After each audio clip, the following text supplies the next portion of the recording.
What is up, everybody? Okay, time to do some Richard nonsense, and we're gonna just mess about with just kind of whatever today. And we got some account reviews we can do and whatnot. We'll just mess about.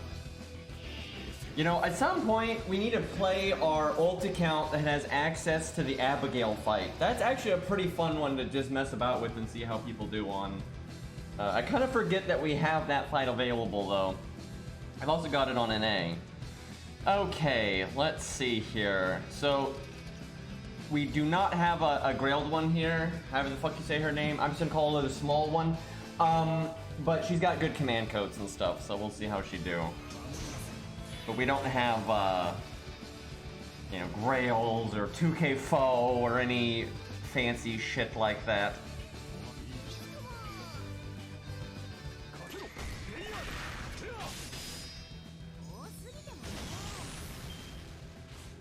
She's even smaller without the hat.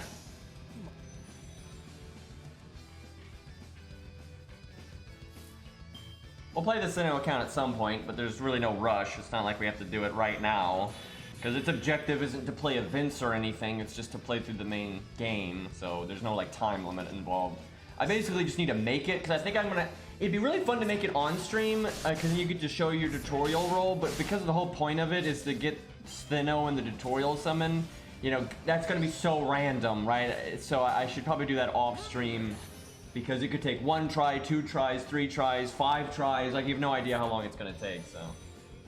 Kind of weird that any new account now gets to... Like, if you start playing FGO right now, you start playing FGO JP right now, and this is not a time-limited thing. You could do it a month from now, 2 months from now, it doesn't matter. You're allowed to pick, like, any of the default 5 stars that you want to start the game with. You don't have to re-roll, it's just a default thing now. You beat Fuyuki, you get to go to the Da Vinci shop and just pick a 5-star. You can just pick Artoria, right? Artoria is super popular. Y'all remember, there used to be so many people asking how to get Artoria in FGO when they started, because that's like their favorite character, which, you know, fair enough. And now you can just do that. Now it's like, yeah, just beat Fuyuki, go to the Da Vinci shop and pick Artoria, there you go, you have her for the rest of the game.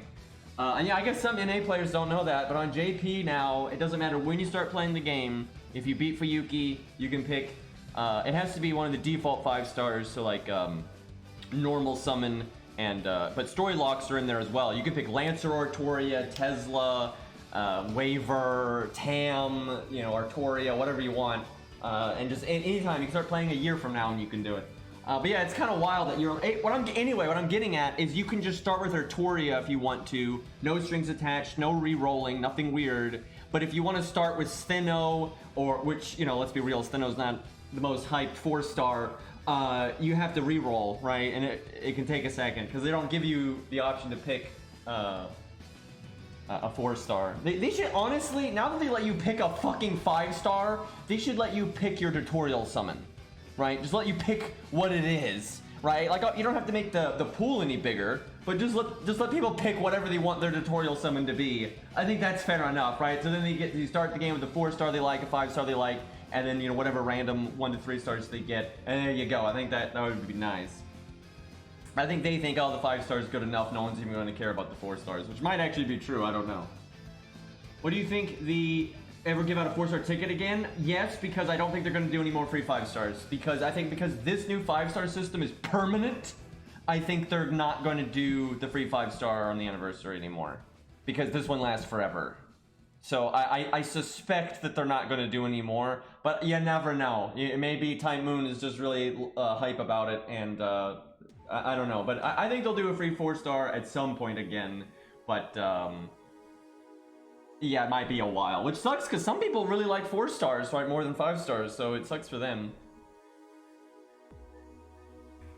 Okay, let's see. We got our NP, so Star Gen is all we care about. Preferable if these stay alive until we Stella. Do I waste my heal? I think I do. Stars are nice here.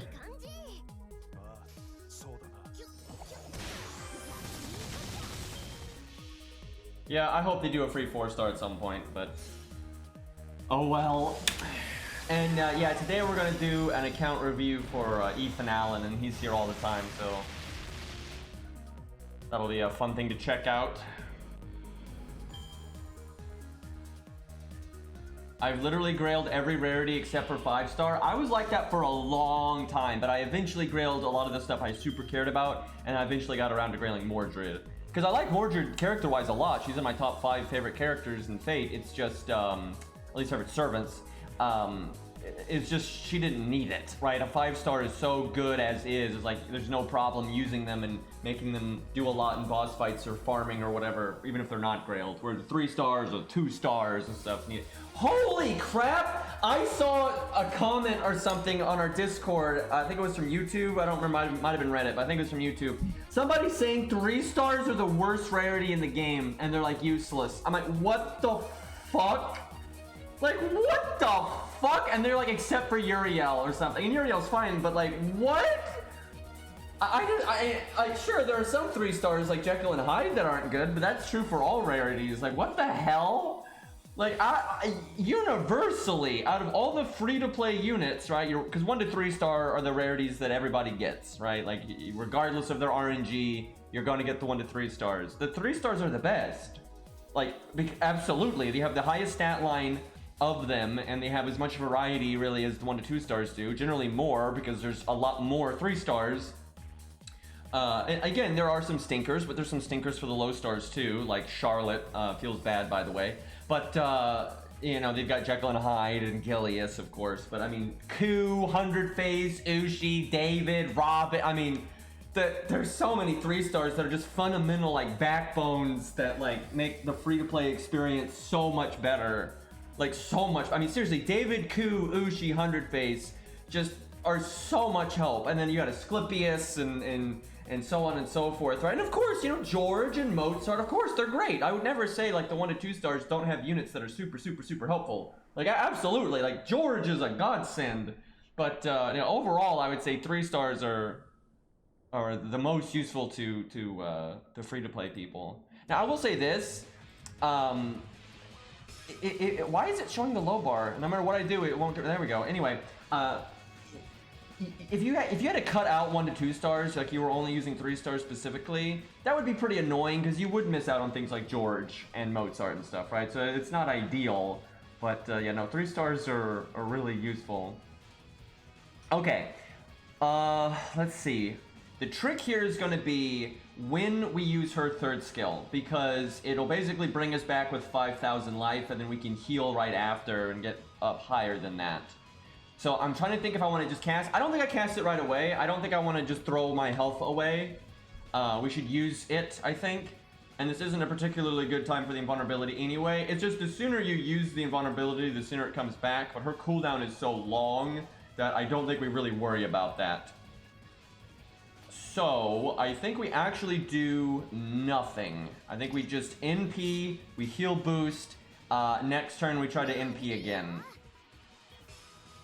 Is that right? Let's see. What does this command code on Buster do? I forget. That's not one I use very often. Does she say that every time, or does she have another NP line? Or does she just say that every time?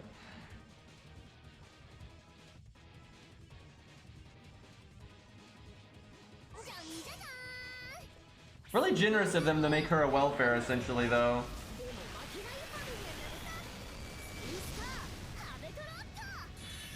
You know what's really funny about that? That gun isn't actually very big.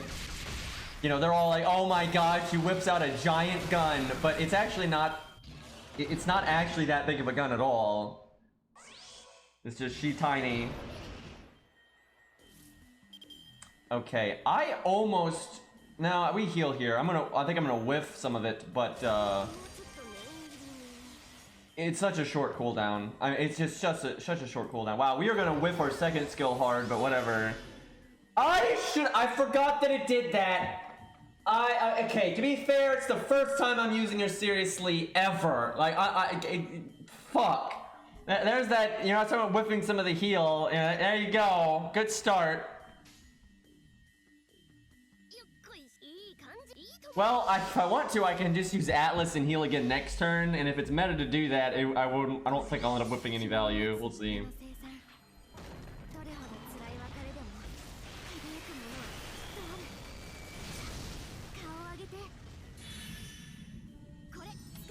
Okay, got a lucky crit there. Oh, got another crit. Okay.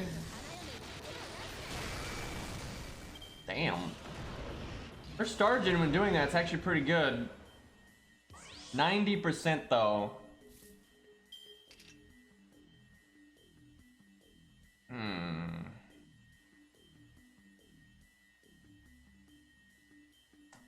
I feel like I'm not gonna have Atlas hit my third skill anyway. Okay, no, we still whiffed a little earlier. We did mess up, so we could have full health right now. Let's see. I guess we do this. How rare is she in FP? I don't know, because I haven't used FP yet. I'm assuming she's like Saber Lily, so significantly easier than Angra, but it's still gonna take a second, right? You're not gonna just do a daily summon and get her in, 2 days, right? That's not gonna happen. But Saber Lily is so much easier to get than Angra is, so she's probably about the same. And you get 1 copy of her for free, like from just beating the story, so you only need 4, so that helps.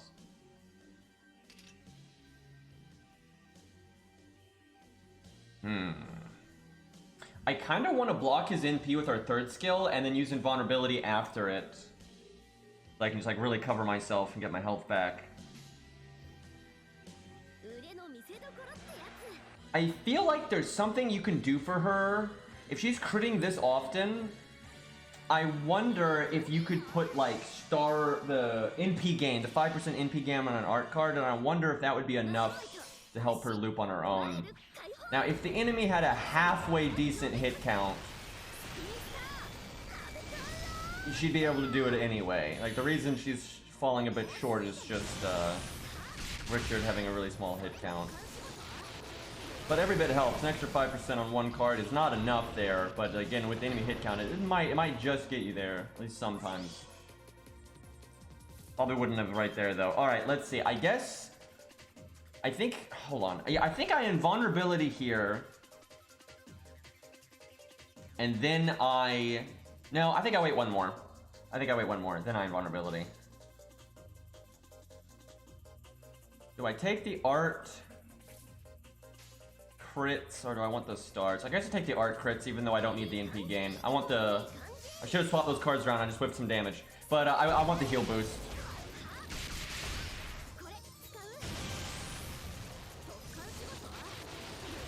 Pretty unique gameplay she's got.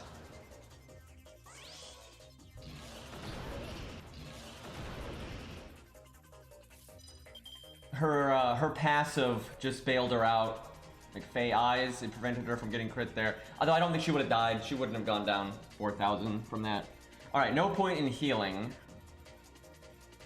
Unless I wanted to heal, do invulnerability, then do our other invulnerability, but I think it's better to just use it now.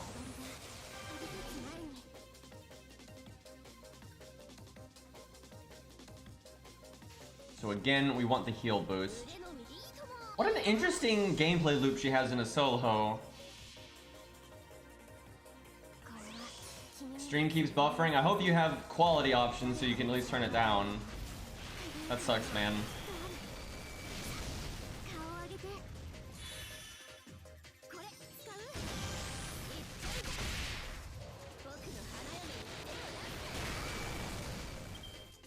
There's a very big difference between Canis and Trap Face. I would hope I don't have to explain that.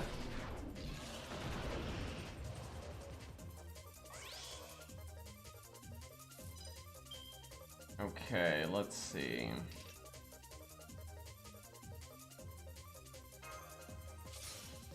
We don't have the heal boost because our heal per turn ate it. But I think we have to just suck it up and heal anyway.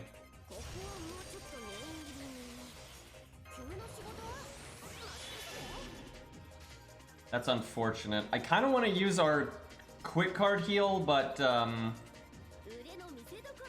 think we'll take our Archain, and then we'll probably quick card next turn.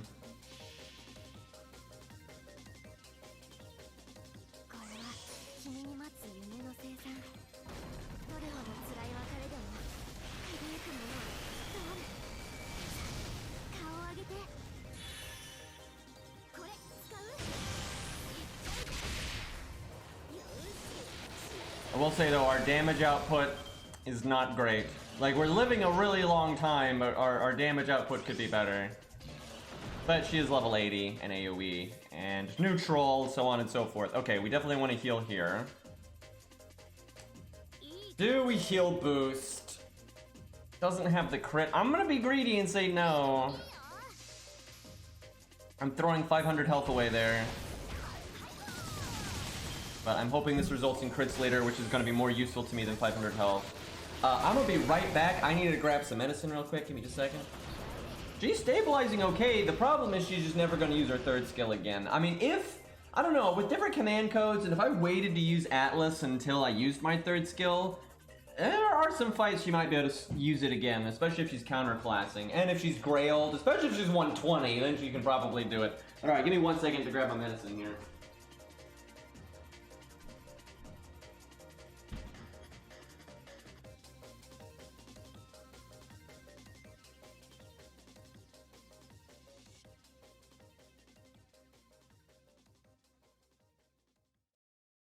You know somebody's gonna make her 120 out there. I swear though, 120 is gonna be so rare. Like, it's not gonna be, it's not, because the longer you play, 100s are actually pretty common, but 120s I think are gonna be super rare.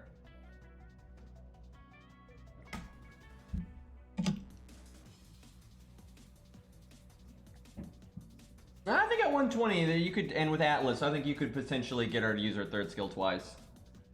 I think it's possible. Depends on the fight, but especially if she's counterclassing. Okay. Let's do this number. We need to not die this turn. We should be okay though because we get healed again.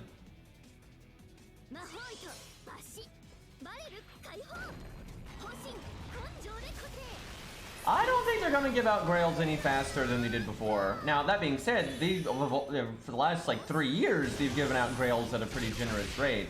So I don't think that's going to change, but I don't really see them giving them out anymore. It's like pretty much every major event gives out a Grail, and then every major story gives out a Grail, and I think it's just going to stay that way. It does suck that our heal per turn is just annihilating our heal boost. It's still benefiting from it, but not as much as it could. Alright, I need to not die this turn. It's getting a little bit closer now. I'm wanting to make it to his NP to use invulnerability there, but might not happen. We want to use our quick card next turn no matter what, because we're kind of on death's door here.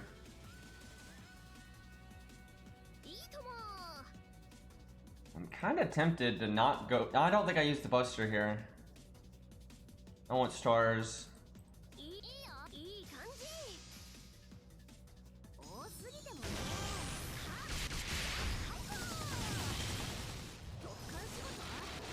Pretty greedy, but... Wow, that heals for 3,000? I guess it doesn't really matter if it eats our heal boost.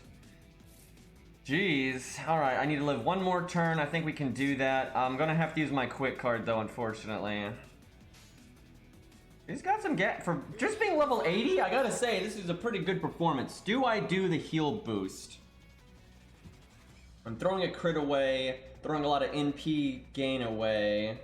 3 turns on our second skill. 2, if it was 1 turn on our first skill, I don't think I would heal boost. But because it's 2 turns away, I'm gonna have to get every little bit of healing I can in, so I have to do this. That's pretty painful, very suboptimal turn right there, but dying sooner is even worse. NP5, bond 15 on an SSR is 630 coins, you need 660, so even then you, yeah. The thing is, I keep seeing people defend it by saying just get bond 15. Just know, if they add some, like let's say Vinch is someone's favorite character, they're gonna want her coins before having to grind it to bond 15, right? Like obviously, right? Like it's such a, and it's not even enough. Like Lost just said, it's not even enough. You still need to get NP6. And, you know, that's NP6 and Bond 15. Most people aren't going to get NP6 and Bond 15. They're just going to get, like, you know, Bond whatever, and they'll deal with it later, and they'll go for NP7, NP8, right? That's the whole point of the system. Like, no question, that is the point of the system. It is to get whales to whale even more than they had been. That is absolutely what it's for, because they know people are not going to want to wait for Bomb 15.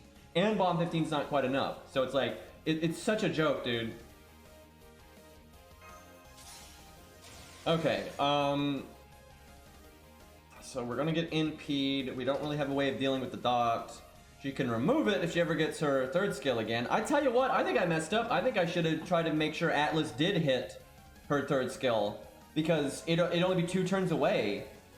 Like, shit, I think she has got some godly survivability. Now, I will say, though, this stage is very favorable to a unit like her, because this stage rewards soft survival, not hard survival.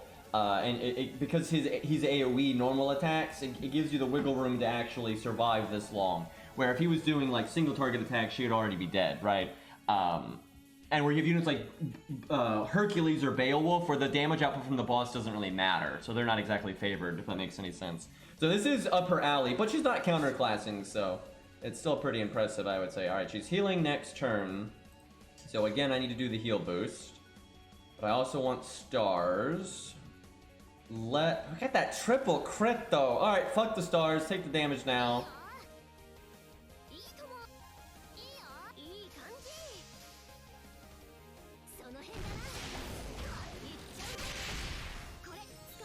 Okay.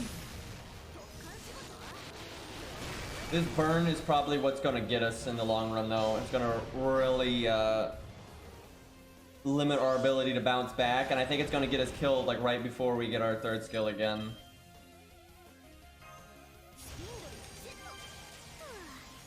Oh my god, that's right. If I had had, oh god, if I had had that, I could have blocked the debuff. That would have helped so much.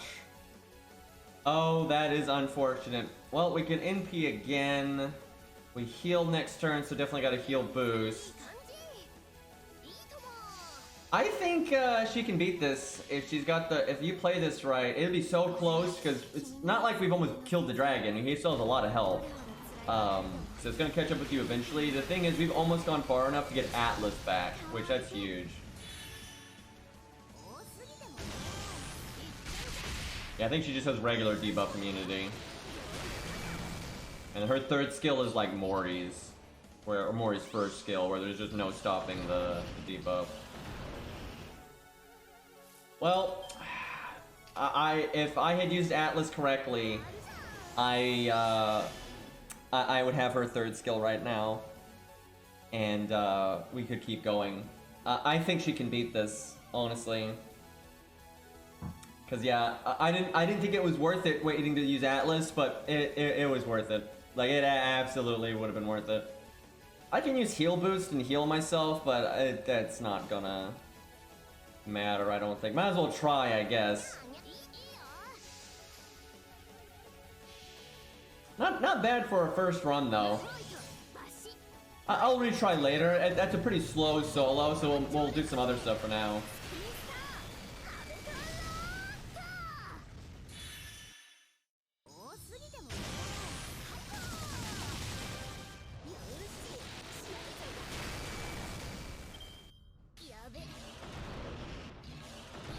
What do you mean your stats? Like, do you just... Oh, I know what you mean, Zerp. You mean for the dock. Yeah, okay, I know what you mean. Give me a second, I'll do it. We can get farther than that, though. We can get farther than that.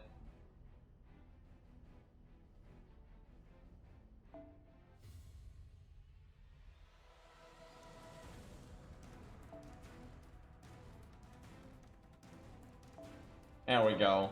So we got level 80, NP5, level 100, Painting Summer. 10, 10, 10. Yeah, this right here, this bailed her out twice and kept her from getting crit.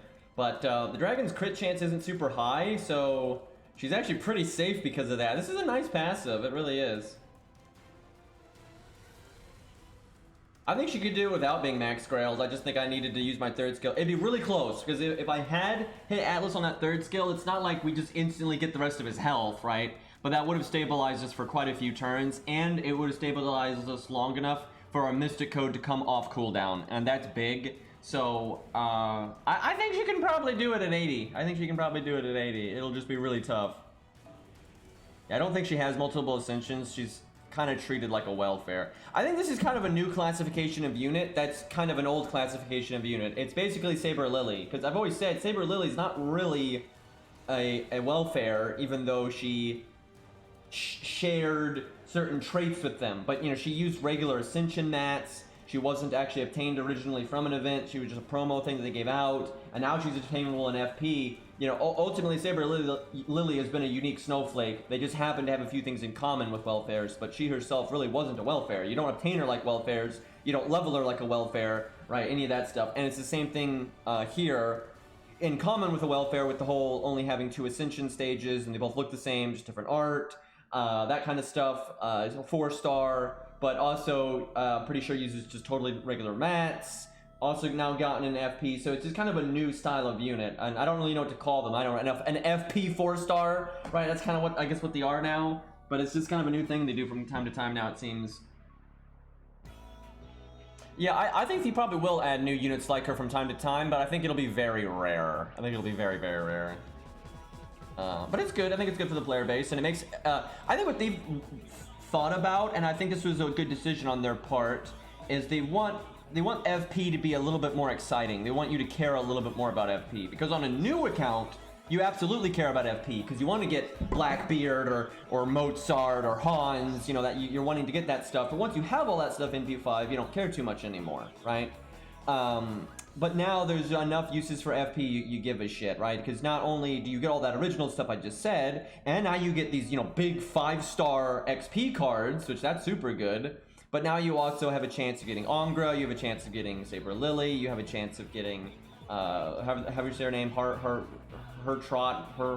whatever, mini one. You have a chance of getting her, and then, what else? And the coins, right? You get the coins, which is, I think, a really big, honestly, the foes are like the worst. Zerkerlot, yeah.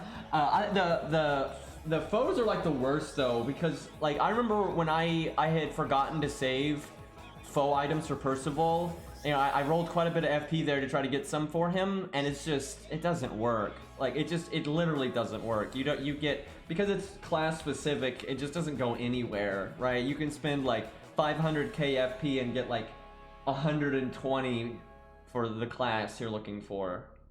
Like 120 out of 1,000, right? Like, that's just, it's not really a thing. It adds up over time, sure. It's a nice like side thing that'll build up and can help you out. But it's not really an exciting part of FP. I think the exciting part of FP now is the coins, the 4 stars, you know, that kind of stuff.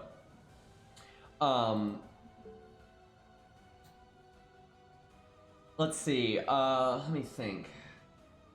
Yeah. I think I'm gonna blow my FP though, just whenever the summer event comes, because then I'll get the 3-star, you know, CE while we're at it. There's nothing spoilery about her at all, and she is an FP. She says what it is.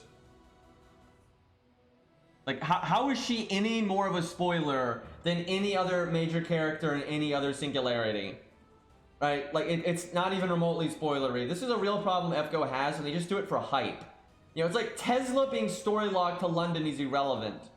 It doesn't mean anything. It means nothing. It's just an arbitrary thing they do for hype, and then also to screw over the player base so they have to spend more money. That's all it is. You know, it's like the whole true name revealed system, it's stupid.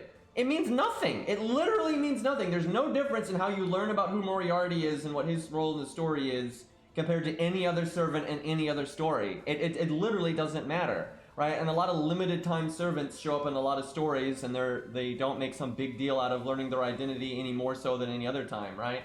It's a totally arbitrary system. There's nothing about her, though, that's like more spoilery if you get her before you beat the story than if you pulled, you know, Lancer Artoria, or if you pulled, you know, fucking Nero, or if you, let's see, what's another one, you know, literally anything in Logspell 3, and if you pulled Ivan, you know, any of that, it's no different, right? But you're allowed to summon that stuff before completing those stories. It's totally arbitrary, and then people defend it with, oh, my lore, though, and then never mind how inconsistent that is.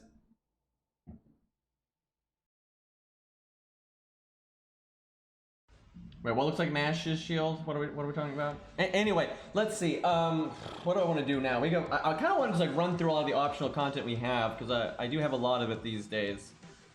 Between my multiple accounts, we even have we can fight Gwaine whenever we want, for crying out loud. We need to do that more often. But my lord, indeed. Let's go fight, like Nero Bride or something. Oh yeah, Reshigal got buffed. I mean, someone in chat has to have her. If Beasley's here, he has her. He may not be here this second, though. He was here yesterday, but I don't know if he's here right now. Because I don't have a Reshigal, so... Yeah, I can do Drake. You know what? That's kind of a fun one, because, again, though, I don't have Drake. Well, I do, but it's on my ult account, and she's not leveled up appropriately.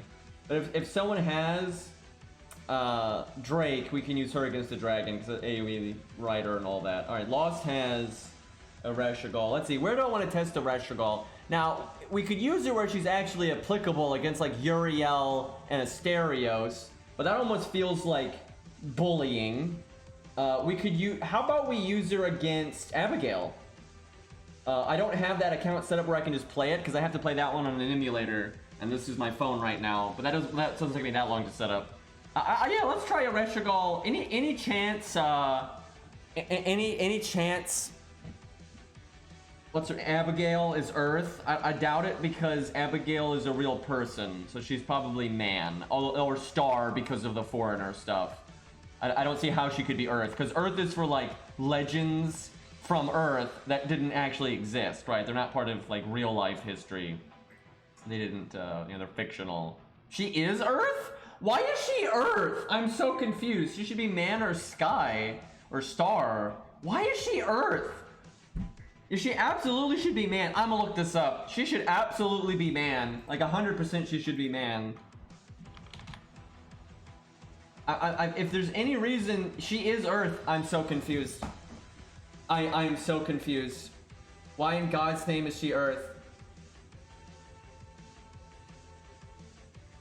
I guess it's because of her connection to the Outer Gods, and they consider the Outer Gods fantastical, unrealistic, and mythical. Right? Because that's what Earth is. It's things that aren't real, it's not grounded in actual history and stuff, you know, it's fantastical myth. And so my only guess is they just consider the Outer Gods that, which is fine, but I would have thought the Outer Gods would have been like, you know, sky because of divinity or something like that. So that, or, you know, even their own classification really. But I thought, when I look at the attributes, I kind of see now why it is Earth. Because Star is like hope of mankind, right? It's things that like laying down the foundations for mankind or move mankind forward, you know, that kind of stuff. Obviously that doesn't fit, you know, Cthulhu nonsense. And although Sky is like divine and they are outer gods, it's not that kind of divine. And then obviously Cthulhu stuff doesn't fit man at all, or beast. So it kind of has to be Earth. And I'm assuming it's Earth because of the Outer God stuff, not because of Abigail. Abigail herself is clearly man. But yeah, I guess that's why. Huh. Hokusai is man though, but I think that's because she like more rejected the Outer God stuff on the surface anyway. So I'm guessing that's why. All right, let me pull up. I'm trying to remember. It's on the... Which account has Abigail? I want to say it's on the Hercules account. Like, we beat it, but we didn't clear it. I think that's correct. Alright, let me check here. America isn't real, it's just that.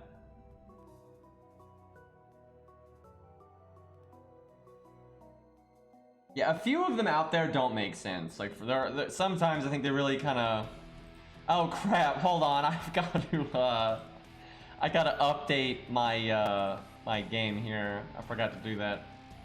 Because again, it's not on my phone, so... Whoops! Alright, it's a really small patch though, no big deal. And Canada, in truth, is the one that they don't care about. You Sacrificial, good song, man.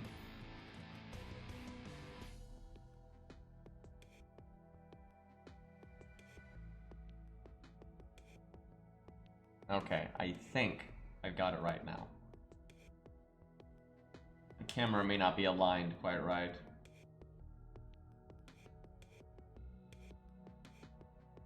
Close enough. Okay.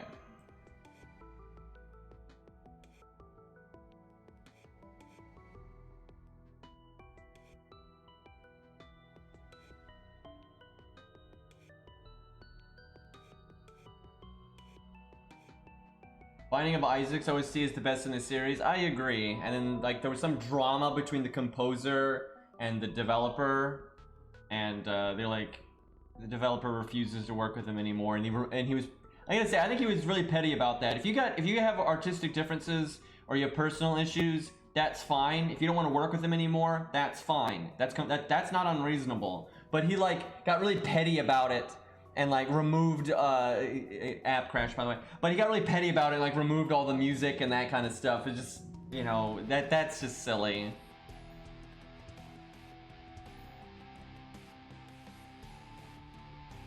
And not only do I refuse to play my main account on emulator because I don't want to risk losing the account, but also it's kind of shaky anyway. But I know like the quality is better, and like you can record it, you can record the footage. Basically every FGO content creator these days uses emulator because you can record the footage easier and clearer and that kind of stuff, which I mean, fair enough, but you know, Aniplex is still against it, so I tried not to use it if I can help it, but what are you gonna do? Okay, this is the Hercules account. Let's see if I'm correct about this being the one that has Abigail available. Yeah, few don't, but most do, and it's because it's just so obnoxious to try to stream FGO if you don't use an emulator.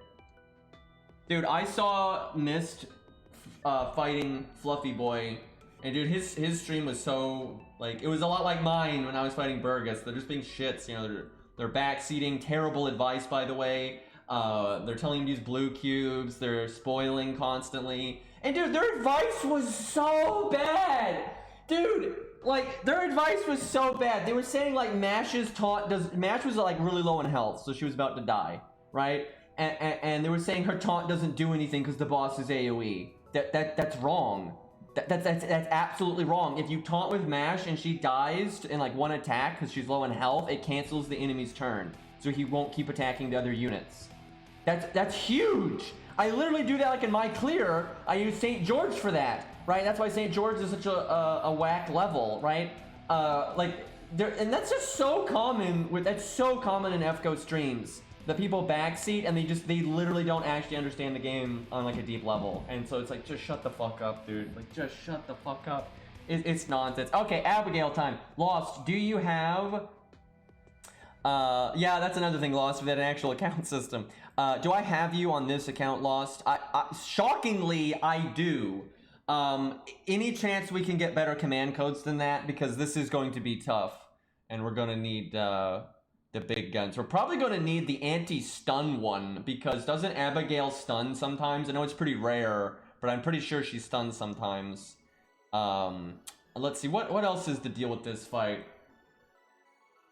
Like, I'm not sure what we're gonna want, but we're probably gonna want stuff like the debuff clear's fine, the anti-divine is fine, but like the Stargen, I expect we could probably do better than that.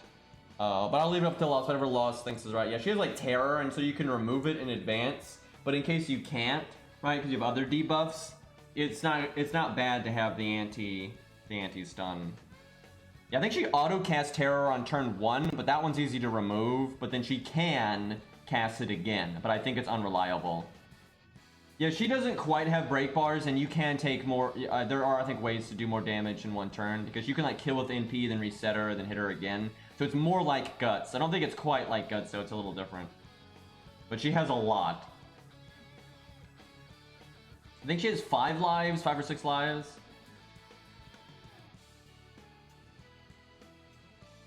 Dude, I've had to deal with so much drama with my Fluffy video. It's been stupid.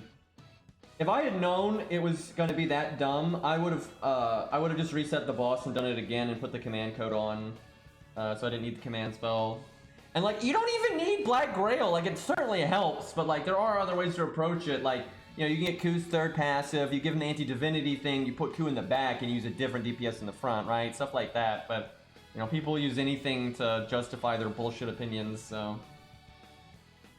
It's not just the comments, it's mostly like on other, just the FGO community in general, trying to either use it as an example of how bullshit the boss is, or like how bad I am at the game, or both, right? And it's just like, Jesus Christ, man. I just got Black Grail as you said it. Well, that's nice. Handy thing to have there. Yeah, Reshigal was quite good prior to her buff. I don't know why people think her buff is bad, and I honestly think it's just one of those things where they hear other people say it and they keep repeating it. It's stupid. Reshigal was already a good unit in both solo, team play, challenge quest, farming. She has the, I mean, what is wrong with people? She has this massive battery, gets her NP immediately with no help, and if she has help, she can double NP like it's nothing. She's got a lot of, you know, good buffs, a big buster up and everything. Great survival, good utility for the team. She's a really good unit. She loops so easily. Like already was a very solid unit. She didn't need a buff at all, and then her buff was insanely good. First off, if it was just the generic NP damage, because Reshigal is so capable of NPing over and over again, the generic NP damage is good enough, right? Because it's just, hey, if I'm going to NP 3 or 4 times before dying, applying that extra damage from the NP buff 3 or 4 times, that's really, really good, right? But then she also gets a universally good effect against challenge quests and such, the anti-crit, which is so good, because if the boss is immune to debuffs and you can't do crit down, you can still get it. And crit down and crit resist is an amazing thing that helps with challenge quests massively. And then she also gets a niche where she'll just raffle stomp and do such good damage if they happen to be Earth. Everyone's like, oh, but you know, there's not Earth that often. And sure, Earth is not like the most common thing ever. There's quite a bit of it out there. And here's the thing. In truth, let's say you're fighting a Lancer, so she's not counterclassing. You're probably not going to bring her just because they're Earth, right? And that's fair. And so because of that, the anti-Earth thing is not that good that often, but it's still something, and it gives her more variety, especially in AoE situations. Maybe there's one Archer, one Berserker, and then one class at neutral, but that one's Earth, right?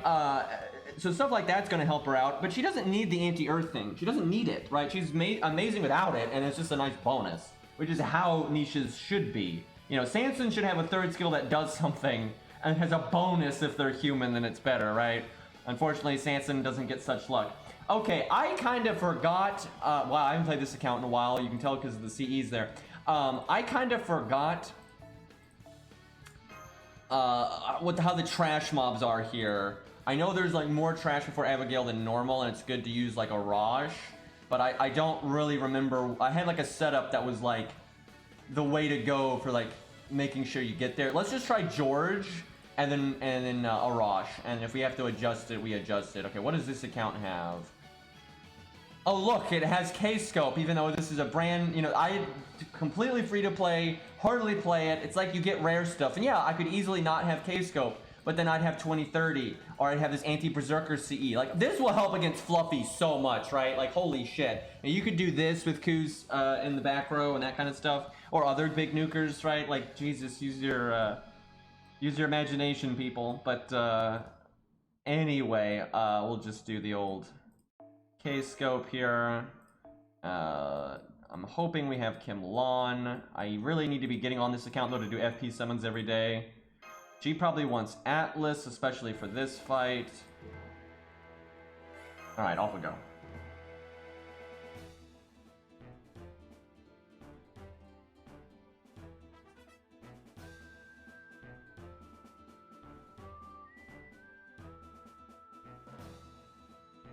Hey, look, it's that terrible CGI. Good times. Remind me to yeet the app.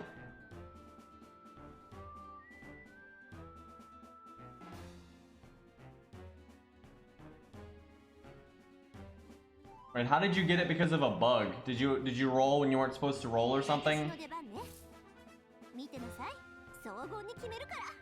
Yeah, it also has defense ignore, which is good even if you're not fighting a berserker sometimes. Alright, it's just these two. Huh, I thought there was more trash than this. Yeah, you don't really need anything that special here. Huh. I don't know, for some reason I thought there was like a bigger deal of trash in this fight. I see Lost, you've given her her passive to get more NP gain. I don't need a level 65 George. Oh my god, a level 65 George is so bad here because he's counterclassing these trash mobs. Oh no, George! This would be great if we were fighting like the boss for realsies in a team. I'm just gonna restart now because that is not what I wanted. What's the point of Karna? I don't know, maybe his massive fucking crits, his anti-divinity, like, Jesus Christ, Karna's also amazing. What's the point of Karna? Like, are you kidding me? He still has way better burst damage than she does. And now I will say this, it would be nice if Karna got like, you know, maybe more survivability, because lore-wise he should have more survivability. But you know, he has different utility than she does with the NP seal. And he has so much better burst damage than she has. Not that her burst damage is bad, her burst damage is totally fine. But, you know, we've tested Karna and Ereshkigal a lot over the years. Like a lot, in a lot of scenarios. And they both perform extremely well. They were normally like neck and neck with each other. And like, it doesn't, who gives a fuck if Ereshkigal is a little bit better than Karna? That's such a stupid mindset to have. Because, okay, let's say you've got, for example, Robin Hood and William Tell is a fair comparison because they're both free units that everybody has. So if you play in an extremely similar way and one is just way better than the other, then it's fair to say what's the point of William Tell, right?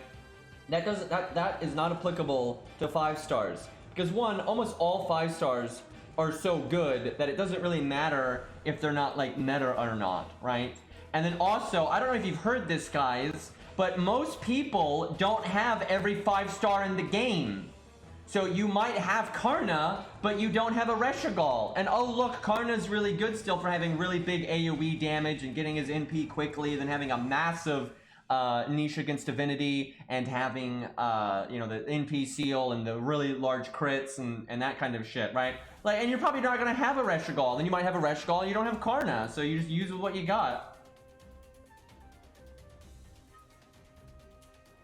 I mean, Karna doesn't need anything. Karna is a more than acceptable 5 star. As my chat has accurately articulated, the AoE Lancer that has a good reason to complain is Lancer or Toria. Like what? Like Karna is fine. If you need an AoE Lancer, Karna is more than good enough in basically every scenario that we've ever needed an AoE Lancer for. And he's so good that sometimes you can use him in single target situations because of his anti-divinity, right? And his crit damage. So Karna is fine. His only issue is a lack of survivability, which is kind of out of sync with his lore. Meanwhile, Lancer Artoria over there is kind of a shit show, and is there's not really much use for her outside of farming and that kind. And she is good for farming and that kind of thing. But Lancer Artoria is definitely the one that needs help. Karna is completely fine, and even if Ereshkigal was 1-to-1 better than him, which she's not. But even if she was, it wouldn't really matter because they're 5 stars. It's not the same thing as if like a 3 star is 1-to-1 better. But Ereshkigal is absolutely not 1-to-1 better than Karna. That's absolute bullshit. Okay, we don't want George no more because that's too good of a taunt. Let's... I guess we just use a level 1 George. I kind of would... I wish this account had like a level 30 George, because I'd like George to live 2 turns, and maybe he still does, but... Because if I don't get a good opening hand, we're not necessarily going to kill everything with Arash. A little awkward.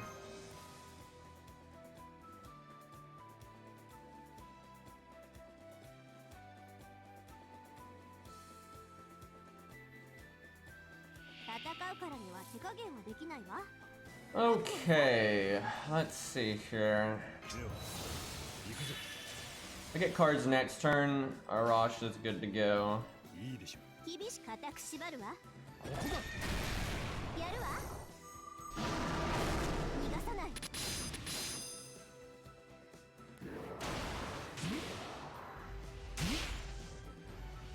Okay, got 1 turn, but that's fine.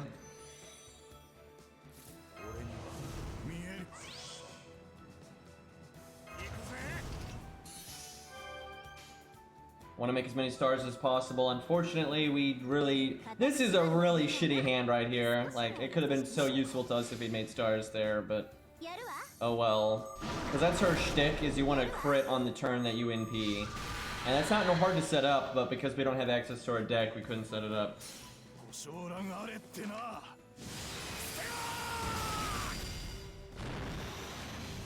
Name the unit chat. That's funny, Arjuna.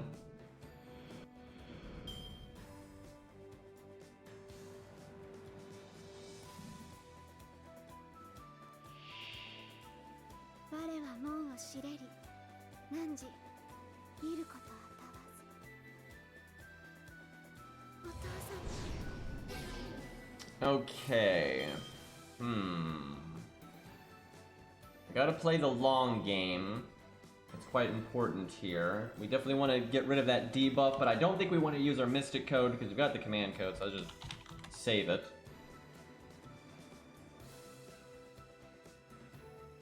I need to use Coup here. I think he'll do just fine. But I've actually never done that. I think maybe I did it way back in the day, I don't remember, but I don't think I did.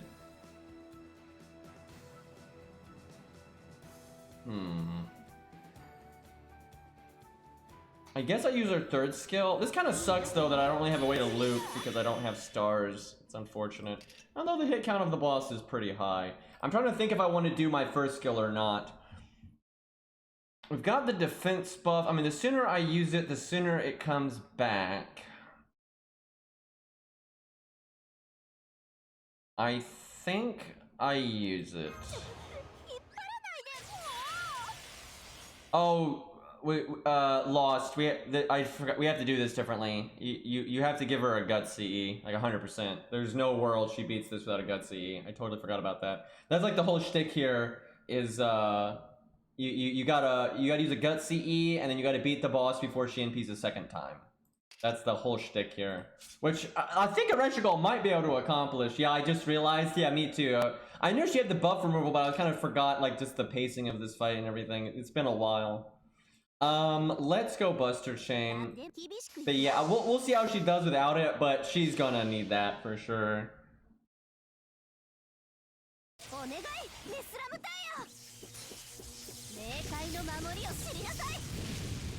That's true, she can use her first skill. The problem is it's RNG, but you could give her the command code that gives her the buff success chance, and then it would be guaranteed. And then so she would be kind of unique and not needing guts. However, you know, lining it up might not always work out. It will here, but we don't have the command code, so it's going to be RNG, so we'll see what happens. But yeah, she is kind of uniquely good for this because of that. Hey, how about that? Her hit count was so high, we got our NP anyway. Who needs our art card? This sucks though, we haven't set her up at all because that I should have done quick. I absolutely should have done, well no, not really, because we needed the debuff clear. But what I'm getting at is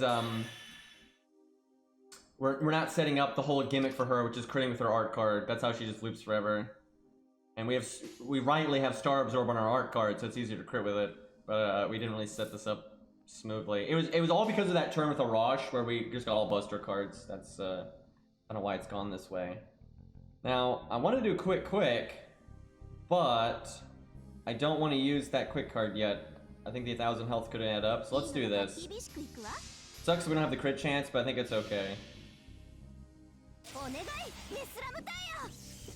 Quick, did that happen, Zaw? Feels bad.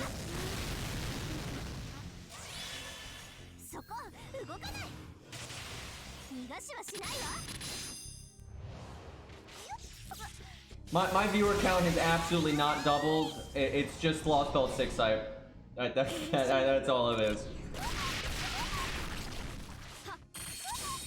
On stream, literally 1 HP. Yikes! Was it because of like a dot or something? Like I know I've seen 1 HP happen like legitimately before. 96% by the way, but it's so rare. Unfortunately, we can't do the target switch thing here because we don't have our NP. We are whiffing so much value right now. We could do so good if it wasn't for that. Well, we'll take this opportunity to make stars and apply our anti-stun. I think she's got this actually. I think her toolkit is really good here. Yeah, my friend Kai with Kojiro. Our damage is left at 1 HP. Yikes, dude.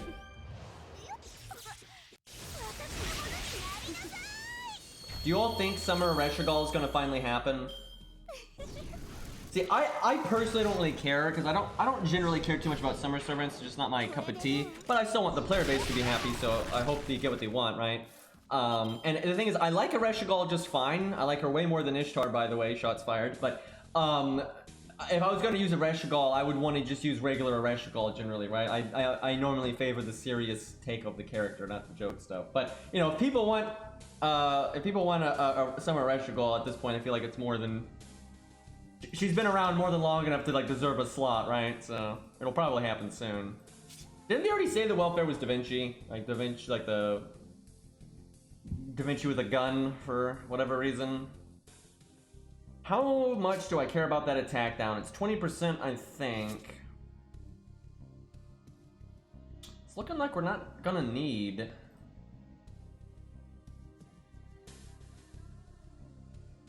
I don't think we're gonna need the debuff clear later, and doing good damage this turn is kind of important. No, I think I save it because I don't have her second skill up right now, or even her third skill up. I think we just do the classical NP. This is how you're supposed to play her, is use that Star Absorb to art crit and loop that way. It's generally what you do with her. So I gotta say, oh hey, Grant's back there, pretty badass. But her anti-crit thing is awesome. That's definitely a way for you to get just fucked up in this fight, is just getting crit. But she's so much less likely to get crit now that it's pretty awesome. I think Erectodol was already really strong. I think she's fucking amazing now. Okay, if you could stop with the NP drain though, that was pretty slow. Okay, now we gotta think about this. Her buff removal resistance is 1 turn. So I have to not use our first skill. I've got to use this, and then next turn we've got to use our first skill. And if we got to roll the dice, if we proc to 80%, we're dead. Or if we proc to 20%, we're dead. But if we proc to 80%, we're good to go. Don't think I use my third skill here because it doesn't do a whole lot. I don't know the heal, but I can save that for next turn. So I want stars. Do I want overcharge? Because we have a chance of getting 200% here. Her overcharge is more buzz drop. That's okay. Not that big of a deal. This is some classic Fate music right now. Could remove the attack down. Let's remove the attack down. This anti-stun command code is nice though. I just don't even have to worry about it.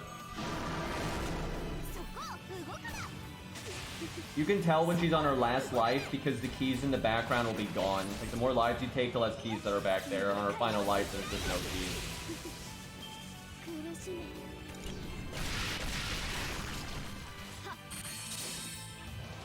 That's why Asterios can solo this fight, by the way. Okay, well...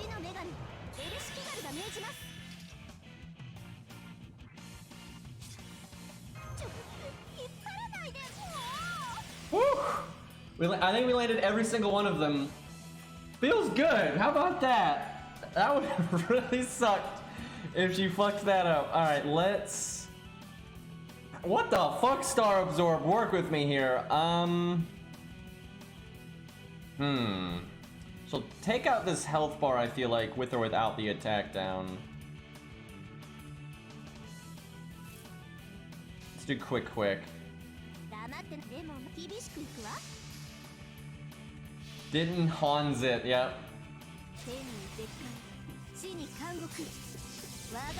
I gotta say, this is what I'm talking about though. It's like Erectodol has so much utility. Even in a fight like this where you have all these obnoxious things, she has all the counters to it, right? You're not gonna get randomly crit and destroyed. You're not getting the debuff or the buff removal from the boss's NP, which is like the whole gimmick, right? It's really useful. Although I will say, if you wanted to be reliable, you probably want to give her the command code to do the buff success chance. But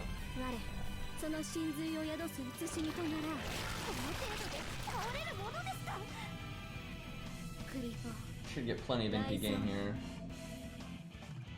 It's a shame though she doesn't give the team the buff removal resistance. It's only herself, but 97%. Well, we're gonna use a 50% battery on 2%, but and then someone's gonna say it's 3%, but it's actually 2 because of the roundup. Do I NP 60k? I don't think I can do 60k though with my normal card, so I kind of have to.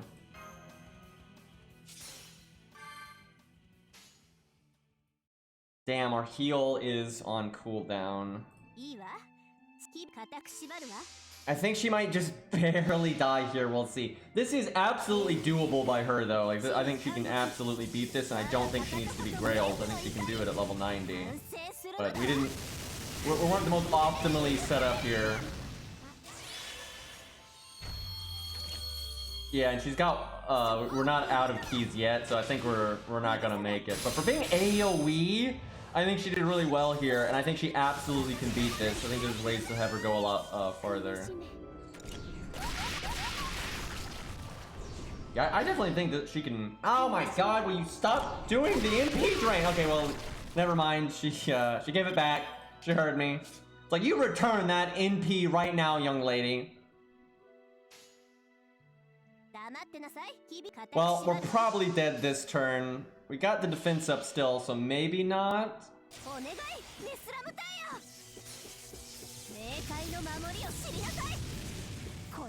Yeah, Lost Belt 6 is so far into the game. No world should you be there and be a new player. It's just nonsense. Like, Fluffy is something to work towards. You know, it's really powerful boss that's way down the line and you have to work towards it. And you should keep... And there's so many things that you can build up to make that fight easier, right? It's not like you need that one specific thing. There's a lot of stuff that can help you, but you're on the support side or the DPS side. Well, we got deleted there. I wasn't half bad, though. That wasn't half bad. Who else do we want to try there? I know Scath can solo it because I've done it, and Kidu can do it because LOL, she has divinity and is threat to humanity, so that's just not even, that's not even fair. Who we want to give a whirl here to? Herc? That's not, I'll tell you what, we'll use Herc here, because he's being counterclassed, right? We'll use Herc here if we ever find someone with a level 120 Herc. I will do that, because I know Herc at 100 can take out like 2 or 3 of her lives, which is pretty impressive. But there's no way he can do it, the whole thing. Like, not a chance. Oh, there's a fun one. I got the Lolly Dragon. Otto, how upgraded is yours? This obviously isn't the best fight for her ever, but she's an okay solo unit anyway. We're gonna need, she's, at most units are going to need a Guts CE. Like, they're absolutely gonna need a Guts CE. Protoku, oh man, Protoku's not gonna. NP1, yeah, it's kind of rough. Burgess will get destroyed because buff removal is just the worst thing for her, and Burgess is a slow and steady unit. Slow and steady is very bad for this boss unless you have buff removal resistance. Because if the boss NPs twice, you lose. The only exceptions to that are units that have also like debuffs that keep them alive, like Sitting Master, because he has so much attack down, or Asterios. Asterios can solo this, but that's because his attack down isn't removed by the boss's buff clear. So slow and steady stuff is really bad. And again, unless you have buff removal. But we want to use someone at neutral because that's what's actually fun. It's not fun to do this. This is easy to solo if you're an alter ego. It's not impressive, right? To solo this with an alter ego because it's just not that hard for them. Where it's because it's not a good test for them, right? Because it doesn't let the big boys shine, right? Because it's not really that hard for an alter ego. Where if for a neutral class, it's so tough for them that it can really show like your stuff, right? Because the point of this isn't to win. We've already beaten this stage. The point of this is, you know, to separate the men from the mice or whatever, right? However you wanna put it. We can try Protoku. I can set mine up, but I think that's just, he's gonna have a really bad time, right? Like a lot of, you know, Enkidu, Ku, and Scath do really well here, but I don't.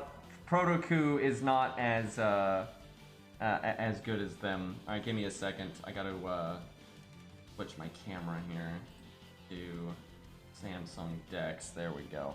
All right, which one is the fucking? There it goes. So confusing. I got it. We can get on the alt account here and put up Protoku.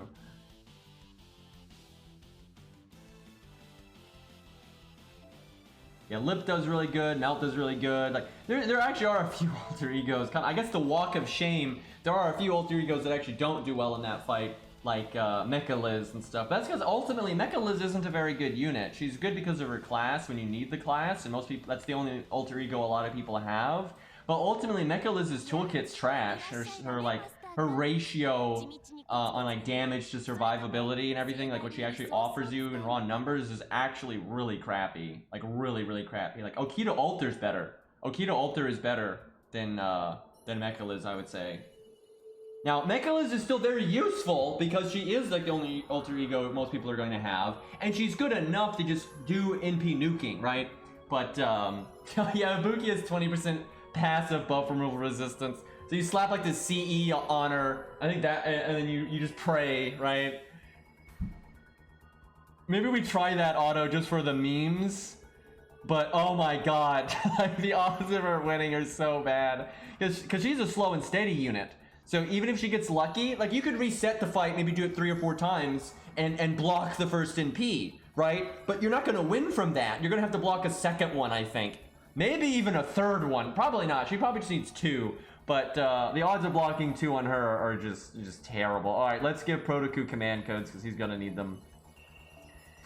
Fuck. There's just no way Protoku can do this. He's just not good enough. Because in raw, here's the thing. This is why Protoku frustrates me. If you're damage racing Abigail at class neutral, right? You're better off using regular Ku.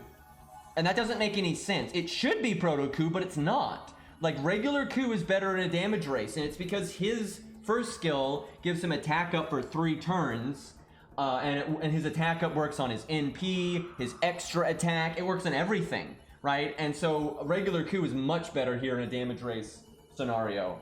And that just, to me, that just doesn't make sense, right? Because regular Ku has so much more survivability, Proto-Ku should be the one that's better in a damage race, but unfortunately it just doesn't work out that way. Okay, we're gonna want those stars because I feel like our only chance of success is critting a lot, but we are gonna need debuff clear on something, and I feel like it has to be a buster card. That really sucks. That really sucks. He's not gonna want to put it on a buster card, but I think he has to.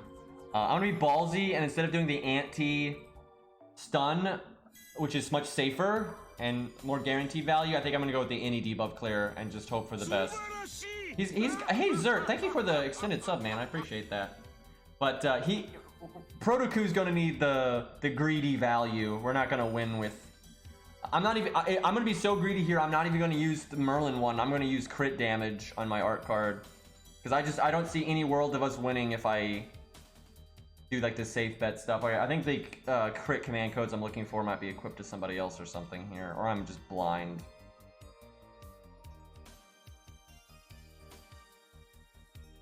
Guess not.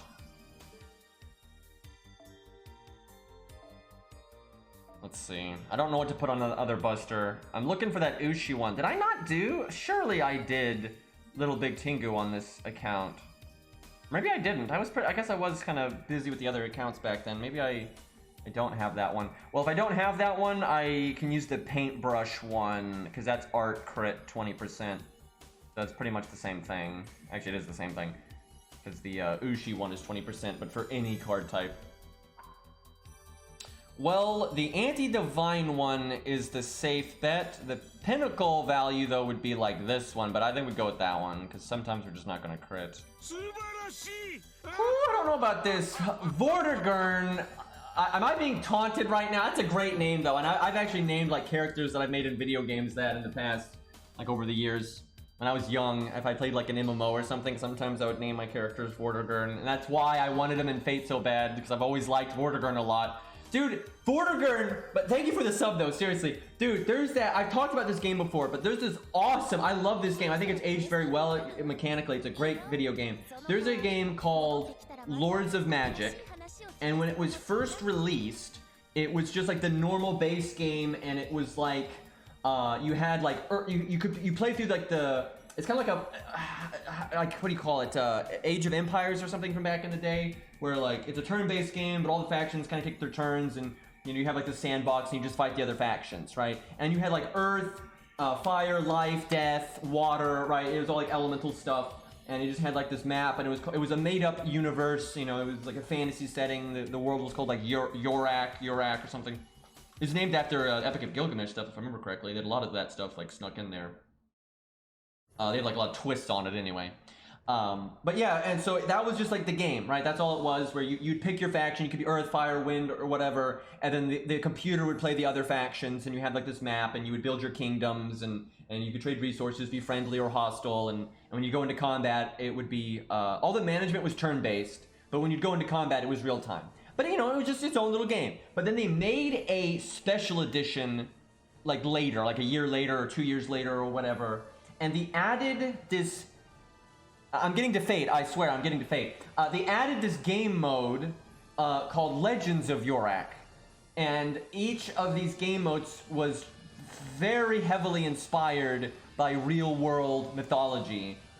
Some more than others. They had a Beowulf one, though, but the Beowulf one would fused a few different legends into it. But like you played as Beowulf and Grendel was in it, and you'd go on and fight Grendel's mother, and the dragon was at the end, and all that kind of stuff. And it used like the original game engine to kind of, you know, play around with these legends. And there was even a secret, because old video games were like this. If you click the middle of the screen where there was no character and the character select, it would summon Siegfried. And you could play a whole campaign as Siegfried. And when you would click the middle of the screen like that, a lightning bolt would come down and it would start playing Ride of the Valkyrie, of the Valkyries. Fucking awesome shit. But this is what I'm getting to. There was one that they put way more effort into. It was much larger. It had like unique game mechanics. They put so much effort into it. There was one that you got to play through the Legends of King Arthur. You played as Arthur. You could recruit, you know, other Knights of the Round Table, and they had added like a quest system, and it was really in depth. It was super in depth, and like if you wanted to get Galahad, you had to have, you know, Lancelot, you know, do the Lancelot stuff, and only Galahad could get the Grail. And the repurposed. So remember I talked about how there was Earth, Wind, Fire in the regular game. So the Earth people were tied to the Earth, right? Very green, very, you know, foresty, that kind of stuff. And one of their faction leaders was a green, like armored, kind of like dwarf guy with a big battle axe. He was very heavily armored and he was green. So they used his character model for the Green Knight, and because he wields a battle axe, and the Green Knight was, you know, famous for using an axe and everything. They put a lot of effort into it, and they actually went through the Legends of King Arthur pretty well. And anyway, very early in the game, like you have a big boss battle with Vortigern, and it's like a whole thing, and he's got a dragon and shit. It's a little different because of the character models he had access to and everything, but it's awesome. And I remember as a kid, I already knew about the Legends of King Arthur, and I really liked it. I was like, oh my god, Vortigern's awesome, right? I was always a Vortigern fan, right? And so I've always been a fan of Vortigern fans. So then I got a little older and Fate released and everything, and I was like, oh man, I'd love it if Vortigern was in this. And then they released Garden of Avalon, and Vortigern's in it, and he's got a badass voice actor and everything. And then now here we are, and they ruined it. So, you know, great. But yeah, that game I was talking about is Lords of Magic, and it has like a bonus game mode where you could play as actual legends and stuff, and they had a King Arthur one. And it's actually really good. I'd love to stream it sometime, but last time I tried to stream it, it's such an old game. It didn't work with OBS like at all. But I think they've patched it some because like GOG, they've like tried to bring that game back, and I think they kind of fixed it up. And I think it might be able to work now. I'll see. I watched the drama CD for the first time yesterday. I see why you were hyping the VA of Vortigern. He's actually perfect. I know, right? Like they nailed it so hard, and then they're like, oh yeah, no, but we're gonna do young Vortigern and then Oberon stuff. Because fuck it. Yeah, being a Vortigern fan is pain indeed. There's dozens of us. Dozens. Alright, we got our command codes. Now let's get a gut CE, because there's just no chance of this working without it. Let's see. Do we do this one? Yeah, I guess we do this one. The crit one. Hey, Peep Worth, as I say that. Thank you for the 300 bits. TW here. Good job on the Fluffy Boy fight. Well, I didn't have to use a CS, thank you. No story replay. Unrelated comment. I defend Arc Knights a lot, but their writing not very good. Too many words and hard to follow. I would almost rather read Septum over anything in Arc Knights. Is that bad? Maybe I suck at reading. I don't know.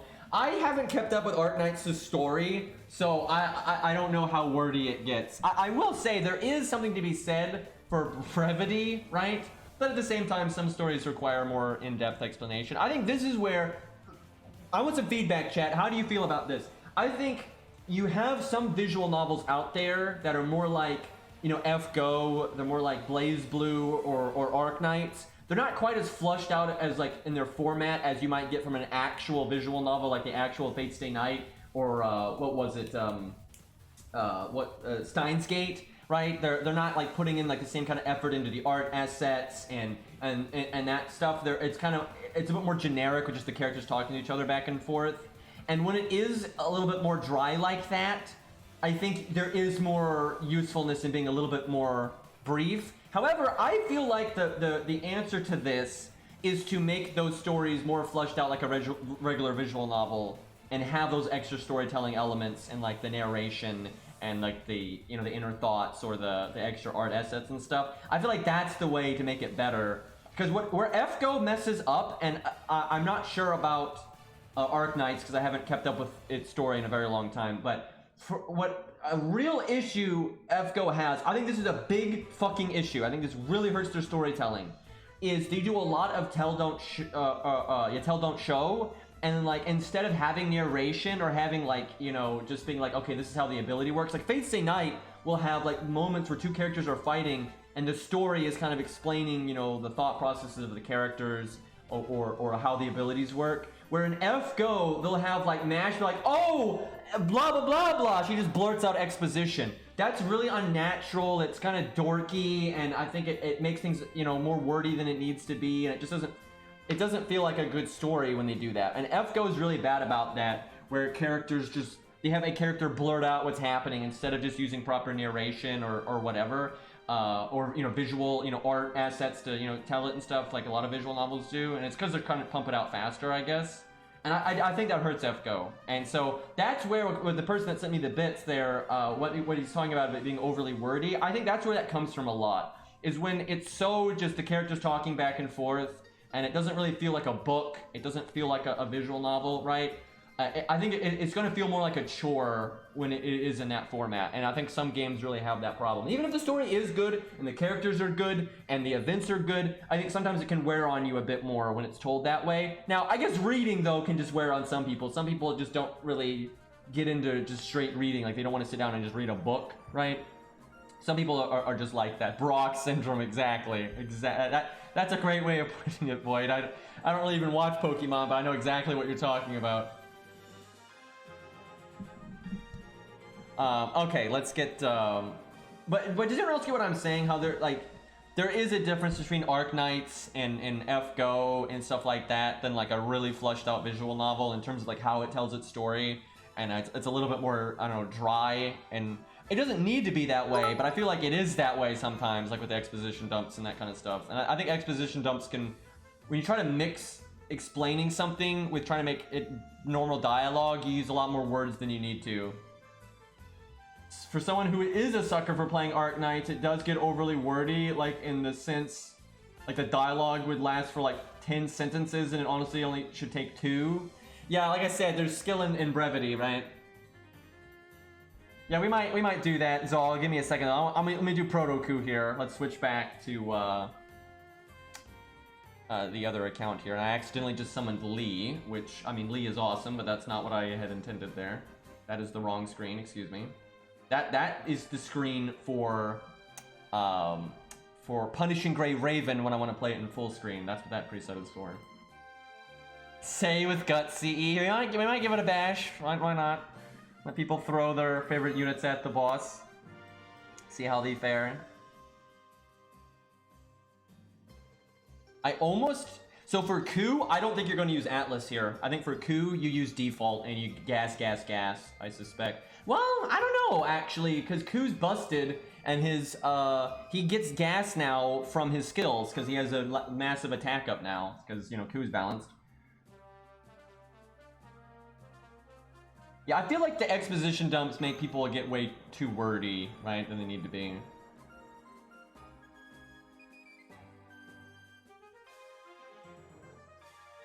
I see what that guy was saying, though. It's like, you can just try the boss again, but there's no story replay. And that's the thing. I remember when I realized that, like, wait a minute, I didn't need to use that CS at all. And I was like, but I can't record it again. My coup is 103 right now. Which is, like, so little progress.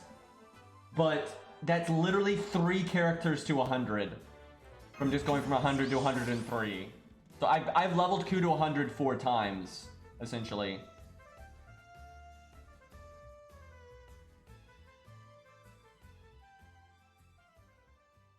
I watched that it gets better after 100 hours video you mentioned the other day, and it's true for so many things. Yep, that's how I feel, Herdblurg. I was like, this, it's obviously applicable, you know, especially to what that guy was talking about, but I do think it's a pretty universally true thing. And it's just, I think how he put it at one point was, it's putting your worst foot forward. Why would you want to put your worst foot forward, right? Why do you want to make a bad first impression, right? Like, it's so backwards, and it's a huge pitfall of game design, where it's mainly a pitfall for game design for ongoing video games. So MMOs, gacha games, you know, just games that, you know, are keep going, right? They're not like a set it one-time thing. It's not like Dark Souls or whatever. The developers like that, a lot of times, they just focus too much on the curve, the new thing, the what's next, right? They keep focusing on that and keeping their current whales happy instead of trying to bring in new people. Huge mistake, though. Huge mistake. You know, you've got to innovate, and you got to apply that innovation retroactively to an extent. Like, obviously not every little thing, but like to some extent, you're going to have to go back and clean up your early game. And like, if you found ways to make, like, and they have. I think when FGO launched, they didn't have good boss fights. Just straight up, when FGO launched, they didn't have good boss fights. As of Camelot, they started having good boss fights. But then even beyond Camelot, they started to get even better. You know, they introduced break bars and things like that. They've had even better boss fights since then. But then all that early stuff, that huge chunk of the game, you know, I don't know how many hours it takes to get to Camelot, but it's a lot. None of it's good. None of it's good. And so I honestly think that's, I wish DW could listen to what that guy had to say and apply, and because I think it's a mistake. I think they were losing money because, and I know for a fact a lot of new people try FGO and quit. Like, I've seen it, I've seen my friends, I've seen so many people try to get into FGO because they like Fate, and they quit before they ever make it to Camelot. It's very common. I mean, it's very fucking common. And the sad thing is, it's too late to a certain extent, right? A lot of those players are never going to give FGO a second shot. Now, that being said, there's always going to be new people. There's always people getting into Fate and people growing up and this, that, and the other. So they still need to try to, you know, welcome in new players, of course. But they've already missed out on a lot of opportunity because people don't give it a second try, so.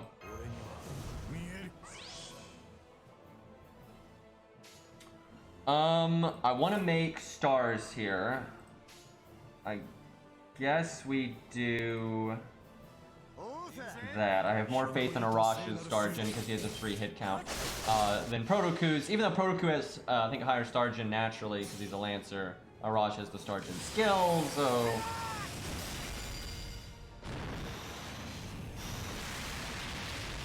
And even Camelot's, you know, it's certainly better, but you know, it still has some trash mobs, and at that, there's a kind of a double-edged sword with Camelot because a lot of people are almost pushed to summon.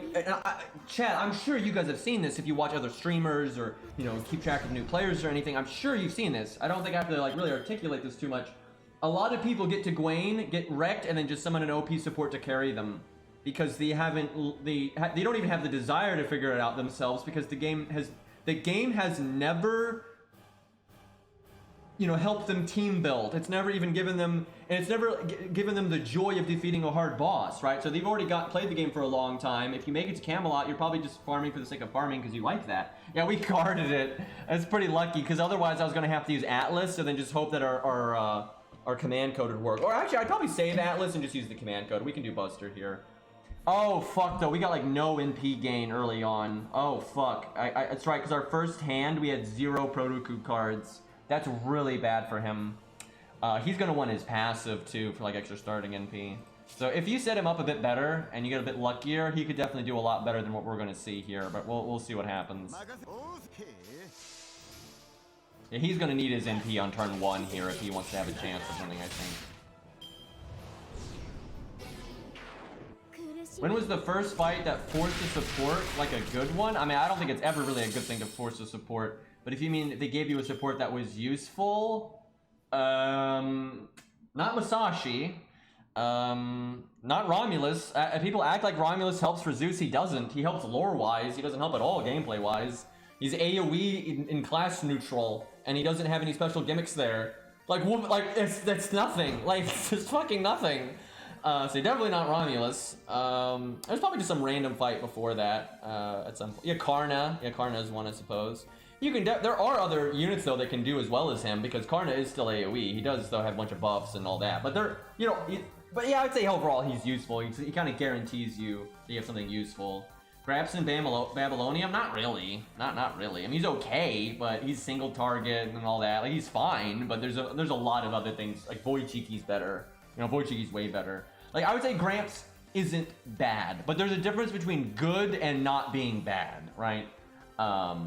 He's not gonna let you go fast or anything, because you could just summon, you know, all kinds of other things that would still be better. You know, Castoria, obviously. I want to say I don't. Even Castoria though isn't that good because she doesn't have a good CE in comparison to what a lot of players could put up. Now, a lot of players are gonna have a bond bonus or a QP bonus because they're stupid. But you could have your friend give you, you know, K-Scope or Star Bomb or 2030 or what's the one? Prism Ilya or a Guts one, right? And she doesn't have foe items and she doesn't have CE stats, so that completely counters her yeah, Prism Cosmos.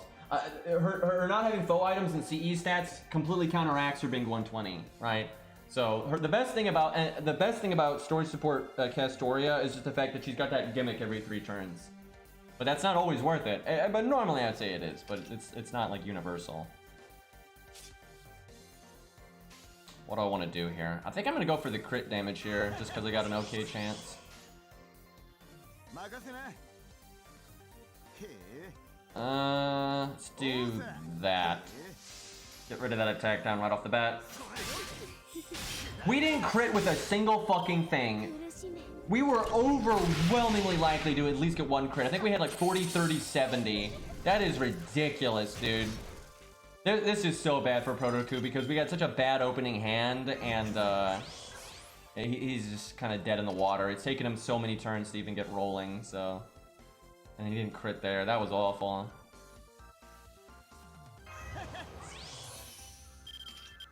He might not want Atlas.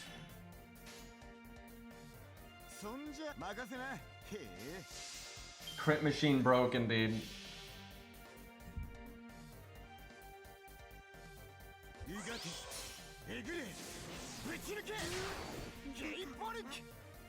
$74K is respectable, all things considered, but it's not enough at all.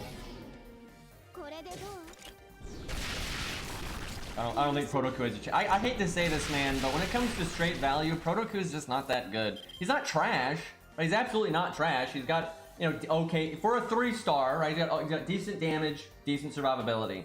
But he in no world keeps up with like the big, and this is why Ku is so busted.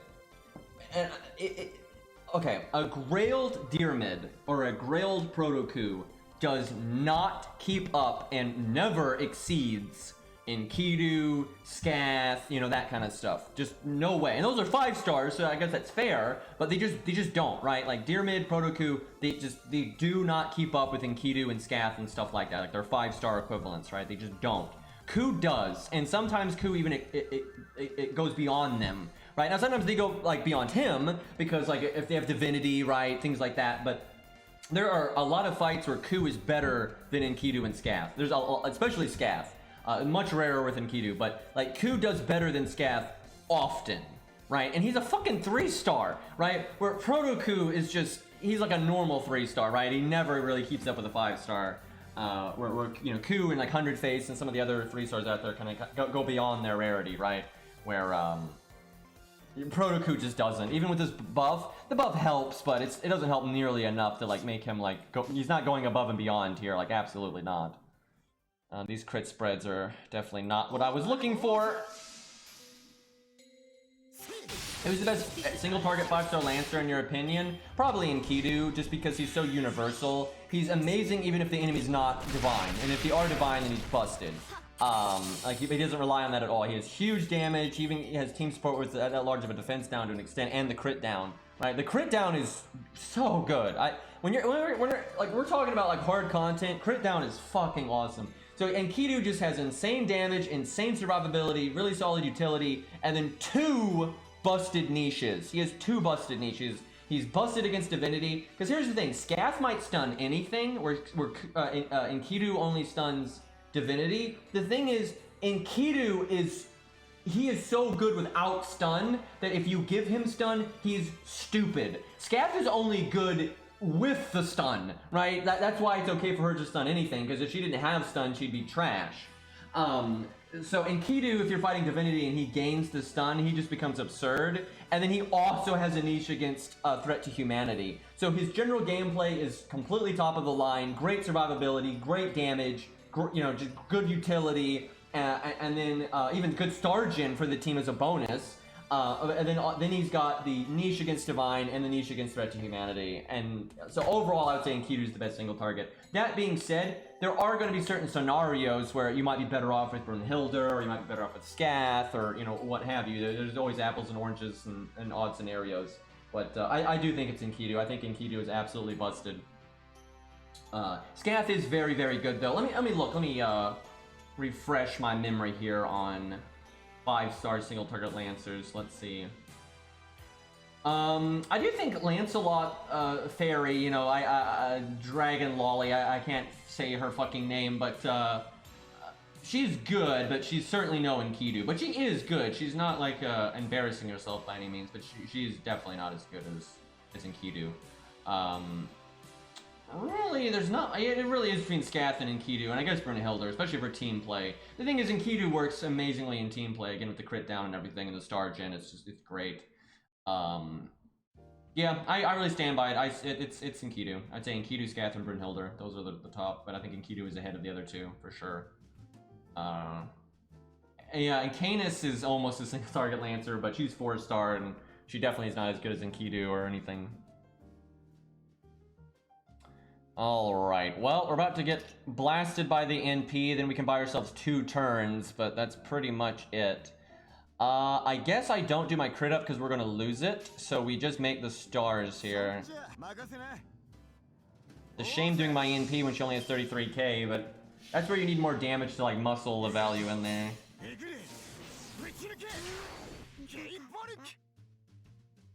Tam's not as Tam Lancer Copium, but Tam Lancer's not as bad as people make her out to be. She can be really solid, and she has good straightforward value, and she'll outperform. She's going to outperform Deermid and Protoku and stuff, like absolutely. She's not going to outperform Ku generally and some of the other 4-stars. But overall, she's still a 5-star Lancer, right? She's good. Like, she is good. I think people oversell how she is. Do I want to shuffle the stars? I don't think so. I think this is good enough.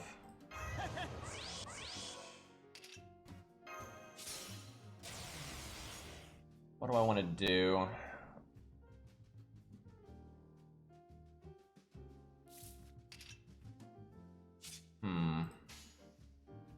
Kind of want to do quick just so I can YOLO try to get another crit next turn.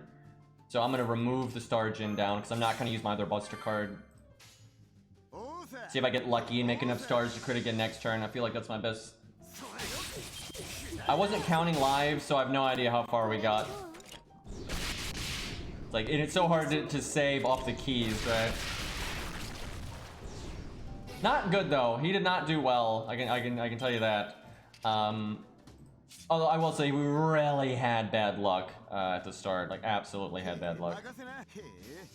And I also made, I think, a few mistakes. And we almost got our NP there, but didn't. Like, there's been a lot working against us here.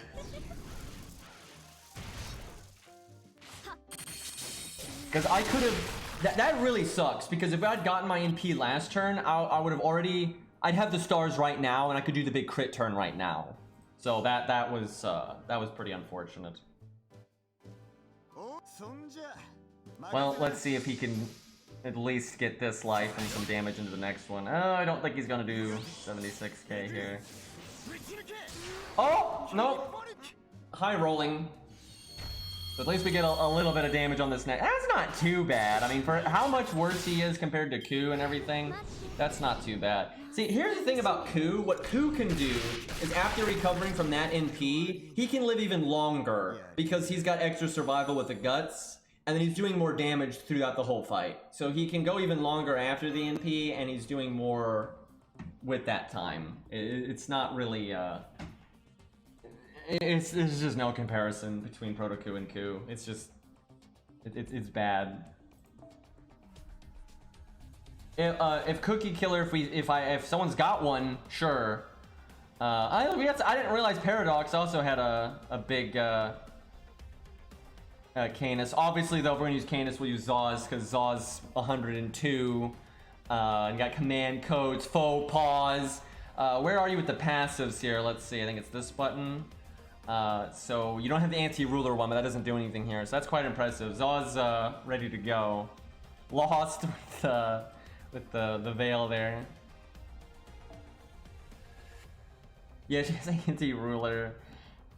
You can tell it's because they didn't want to give her the other stuff because it's too good, right? Like they try to make their third skill like lore applicable, but it's not really universal, and it's lore applicable up to not making them too good or too bad, right? Because sometimes the lore thing should be their counter class or what they counter class, and they won't do that. Like if you go down the list for Canis, the logical stuff is like Poseidon, which we don't know what his class is, but when you fight him at the end, it's was he Lancer or was he? I think he was Lancer.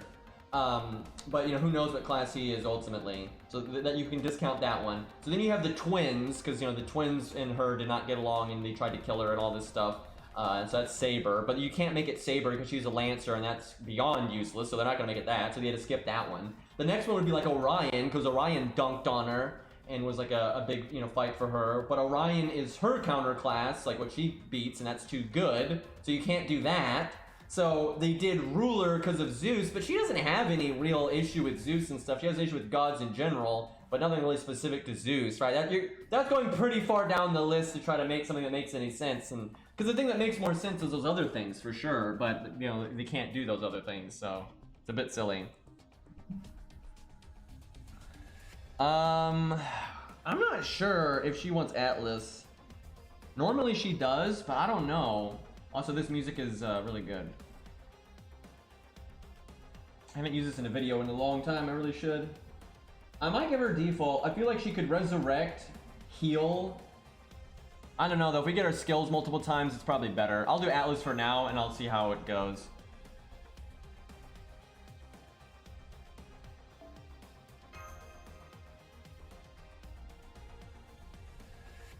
Melt got Lancer. She's uniquely screwed. That's kind of lame. Yeah, and Stheno was uniquely benefited. I think they felt like it was okay to do that though. For I think they uniquely helped Stheno and Jekyll and Hyde because they're both aware that, you know, that it's not a big deal if they get that extra oomph. Wow, you're going through Gundam quick, man. Today I watched Gundam 8th MS Team and I didn't like it very much. Fair enough. Mainly the fault of the main character. I actually agree with you on that. I don't like the main character either. It was god awful. The romantic stuff was stupid. I agree with that as well. And there was oh yeah, I completely forgot about the kid characters at the end. I don't even watch that part of it. That was like made after the fact. I hope you at least liked Norris at the end. Norris was awesome. I do completely agree with what you said though. I do not like the main character, and I think the love story is completely tacked on and hurts it. However, I still like it at MS Team just because I like the like slower like combat, and I like Norris a lot, and I like the art style, and but that's totally fair criticism. That's totally fair criticism. The good news is though, I apologize that you had a bad experience, but the good news is you've gotten some nice information now about like that universe. So if you ever want to watch any shows in that universe, you know about like the big war with and everything, so you can now watch things in that universe and have it make sense. So it's still useful, but I apologize. I should have mentioned that stuff honestly when you asked me. I really stand by what I said yesterday. I said this really briefly, so you might have kind of glossed over it. But I think that if going by your taste, when you say you like Iron-Blooded Orphans, I think the safest bet is the first season of Gundam 00, because I think it has like the more similar kind of, I don't know, stuff going on. But for me, I like Gundam 00's first season, and I don't care about the rest of it. But that's how I feel. So maybe try that one, but maybe try. There's plenty of other stuff. You could watch Gundam Unicorn. I like Gundam Unicorn a lot. It does have some stupid shit with the talking, but the fighting is so good in Gundam Unicorn, and the animation is really good. I really like Double Unicorn. But I would recommend to you, from what little I know of your taste, like I haven't like sat down and talked to you, but I would probably recommend Gundam 00, at least the first season, because I feel like that's pretty close. I also watched Thunderbolt. That was pretty good and depressing stuff. Yeah, Thunderbolt's a unique one. That's a really unique one. What's your opinion on the Hathaway? I haven't actually watched it yet. I haven't. I need to though, but I haven't actually watched it yet. I really like Gundam 00 Season 1. I like it both in sub and dub. I think the voice actor that in the dub though for Alias Sanchez that performance is so good. It like it's incredible. Like that's like my favorite thing. Like the English voice actor for Alias Sanchez in Gundam 00 is so fucking good. It's like it really is something. I really enjoy that. But yeah, I really do like Gundam 00 Season 1. A lot of people like Season 2. I really don't. There's some good things in it, but overall I'm not a huge fan of it. I think it removed a lot of what made the series interesting and took away from it. And then I really don't like the movie. But that's not a hot take. It's very normal that people don't like the movie. The movie's kind of a fucking mess. Okay here. Gundam is really hit and miss though, and it can be hard to know which series people are gonna like because there's some of them are just so different and they have different pros and cons and stuff. So I'm just gonna restart. I'm getting tired of getting these. You only have one turn to build up because we don't. I might even bring an extra taunt just so it's less RNG. I don't like when you only have like the one taunt like this. Not because you can't be ready in time. It's because it just introduces a lot more RNG into the run than you normally would have, and I don't like that. I like it when everybody's getting kind of a similar starting line, if that makes any sense. And like when you cannot, those opening hands like that are so bad that just destroys you when you've only got the one taunt. Like it's the worst. Does this account not have a level 1 Leonidas? Oh, no, there we go. Jesus, I was gonna say I'm normally smart enough to do that. Big yikes. And this is a pretty shitty ult account, not the ideal place to be soloing.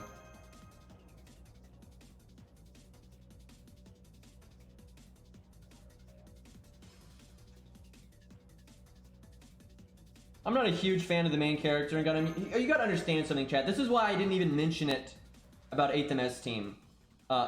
This is, and I should have. That was a mistake on my part. But this is why I don't oftentimes mention main character stuff. I always don't like main characters. That's just so standard for me. Almost every anime I've ever watched, every movie, every book. Just you gotta understand, from my life, from a kid to now, I basically always don't like main characters. Ever. So if a main character is extra annoying, extra shitty, it doesn't matter to me because I'm ignoring them anyway. I am so used to like enjoying stories through liking the main characters, the antagonists, the combat, or whatever it is. Right, and of course there's exceptions where, like I like Shiki and K and stuff. There are main characters out there that I like, but it's so rare. It's so rare. So like in 8th MS team, I didn't really even think to be like, yeah, the main character's a whiny bitch and there's a horrible romance with the main characters. But I'm just so used to ignoring the main characters anyway. Like always, I always don't relate to main characters. I always think their decisions are stupid or not what I would do or relate to or even find enjoyable. Right, that's the main thing. I don't relate to a lot of characters I like, but I still find them interesting or enjoyable to watch. Right, with main characters, I almost never do. So yeah, that happens a lot where I kind of forget to be like, oh yeah, the main characters extra suck, because to me they all suck for the most part, or I'm uninterested. Right, so it's such an easy discount for me. But I've always been like that since I was a kid, where I just did not again, there are exceptions, but rarely do I like main characters. Okay, Char's okay. I don't like super hype him, but I don't hate him. He's a terrible pilot. And I find it funny because everyone acts like Char is some god tier pilot that's like only second to Amuro. He's not. He's garbage. I'm sorry. Like, Char is garbage. He loses so many fights throughout the series. It's pathetic. And in contexts where he absolutely shouldn't. Like, he gets his ass beat by Hamon. He gets his ass beat by Trash, Grunt Suit several times in Zeta. He's not a terrible pilot. I'm exaggerating. He's like the worst of the best. That's how I see it. Char's like people so overhype him. He's normally carried by Specs, which is ironic because he talks about how pilots shouldn't be carried by Specs. But he'd lose to Grunts if he didn't have as powerful as a suit as he does. Like, he loses so many fucking fights that he should not lose. throughout the various shows that he's in. He's a pilot without plot armor. That's fair. I mean, no one wins them all. Like, for real, without plot armor, like in real life, right? Like, fighter pilots, extremely skilled fighter pilots, will lose sometimes, right? Like, it's just, you can't win them all. You just can't, right? Sometimes you're gonna get unlucky, you're gonna have a bad day, wrong angle, right? A million things. So of course, you know, some of his defeats you could just credit to that if you're trying to be realistic about it, but it's anime, so it's not that realistic to begin with. But I always see people act like Char is like this god tier pilot, and he's good. He's not like he's bad or anything, but like, man, he gets his ass beat a lot. He loses all of the time. Like, for such a good pilot, not the best track record I've ever seen, to be honest. All right, that's enough Gundam here. Let's get some shit done here. Okay, NP gain is what we care about. Need to make sure we don't go too fast. Yeah, that's true. Outside of a mech, I agree. He's actually a lot more impressive. He's way more impressive outside of a mech. Where a lot of the other pilots that like do better than him and stuff, you know, they're kind of bitches outside of their machine. So, okay, now we're getting like too much value because now we're art chaining and George isn't dead. I'm actually scared we're gonna kill it now. And Zaw's Canis does a lot of damage, so.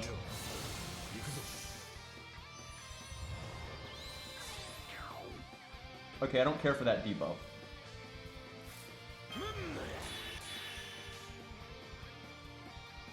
I guess I do this.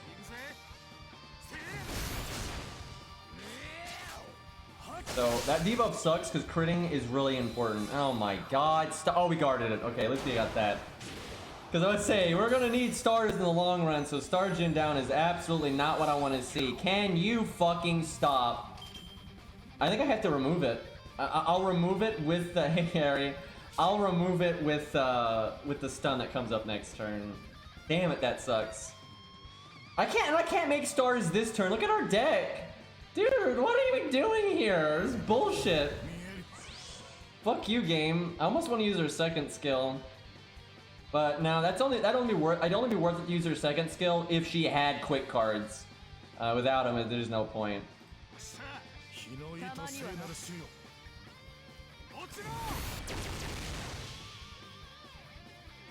We should do that account review in a second then.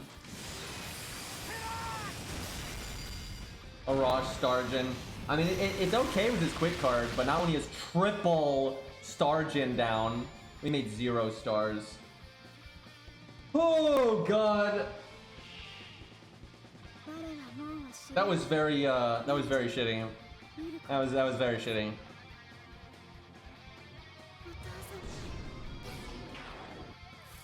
Okay, we'll remove that, because now we get rid of the defense down and everything, so. I should have cast that last turn. All the mistakes right now. I absolutely should have cast that last turn. It's not going to take her 3 turns to get through the defense. So you might as well cast it early and get it back. I'm just restarting. I had too many mistakes. That's too many mistakes throughout the run.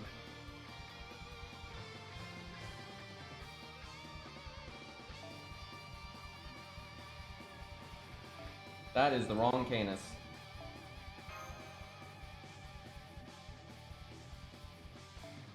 So I have to disagree with Cairo and Zaw here, right? They like Canis stage 3, and I really don't. I really don't like it. It don't work for me. Like, what I really don't, I don't mind the color gold, right? Gold's fine, you know, Gilgamesh looks cool, but because she still has a lot of the white and black, it just doesn't, it don't work, right? It don't, I don't think it works, and I think red and gold can work, but you gotta be careful with it, and I don't dig it, and I think the crown looks a little silly, right? I don't like how it's like so tall, but then it's like really, it's only like the middle part of the crown. It don't work. It just don't work for me, right? I don't think it's like the worst design in the game, but I don't like how she still has like the white on her chest and everything, and then the gold just, it don't work. It don't, I like the other ones more, for sure.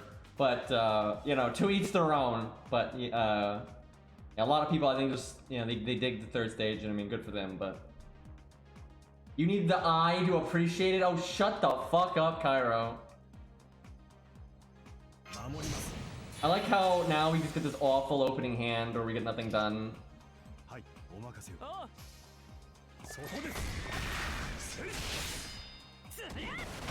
And I don't like the red on the trident. I just it don't work for me.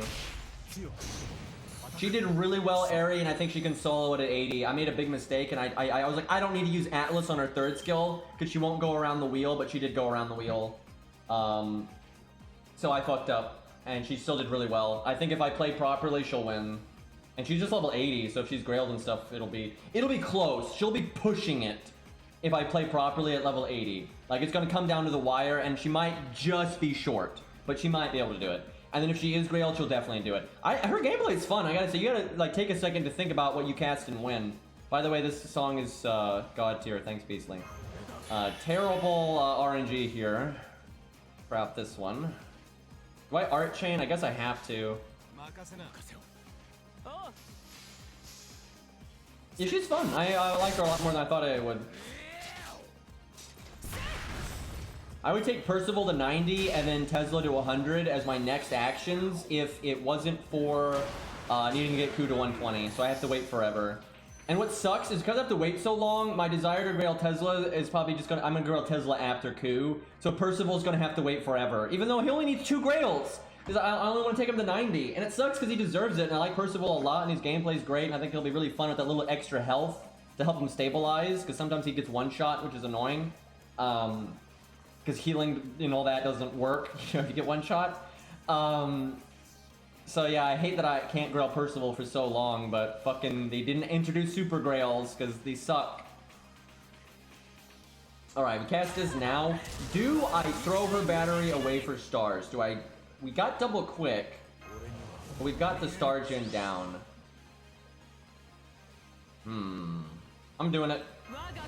This is so I'm throwing away a lot of value by doing that. I'm throwing so much away. But I think it might end up being worth it because the only thing that makes me iffy about it is because I have the star gen down. That makes it, you know, the total stars might not be enough to be worth it.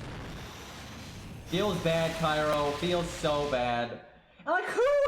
People act like you need help farming doors. No one needs help farming doors, right? So if you want Mona Lisa, if anything, you want it on a caster. You do not need it on a rider anymore. Like, it's stupid. Like, it's like the new door daily does not require you to have a really good rider like she is, because she is a very good farming rider. But you don't need that. Like, fuck.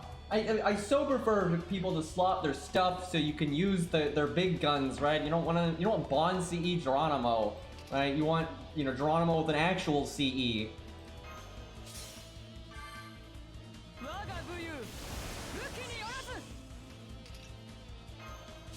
Okay. This crit spread, I mean, well, I'll just go with it. At least we get the 1 crit for sure. Level 100 Aussie 2K foe Mona Lisa. I know that feeling.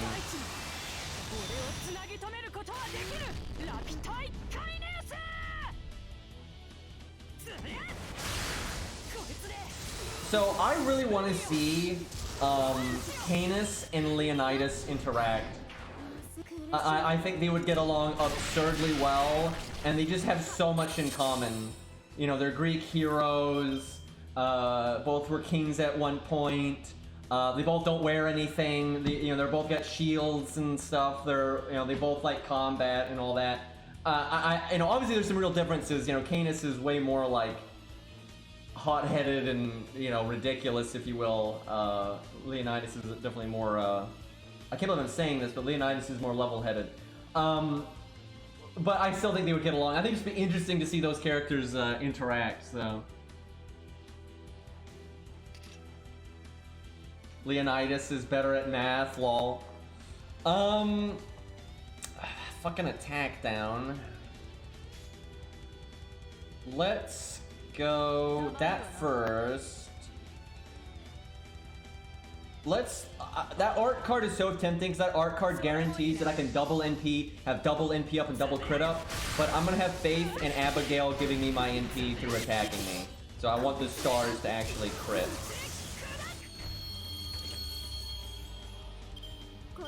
Pyro just... Ugh. So we got our MP, then we lost it, and then we got it again. We would have had our battery. I actually kind of want to save my second skill. The attack down is good, though. And the attack up is fine, it's just... And the stars are fine, but I don't need the battery. Yeah, fuck the battery, she gives us plenty. This is a good turn. This is... You know what? I'm putting the 80% in last because it's got the command code. We're going in with the Hans. The Hans gamble.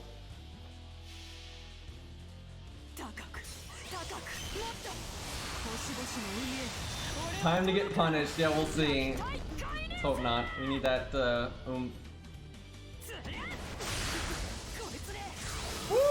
Look at that damage, man! Jesus, for bringing it neutral and all that, that's pretty good. And we didn't have our first skill. Okay, can you not? Can you not? Oh, that's not good. So the trick is, that's not even likely. I think it's easy for Canis to get to the first MP and still have her third skill and everything, because she's got the attack down and the pre-damage cut.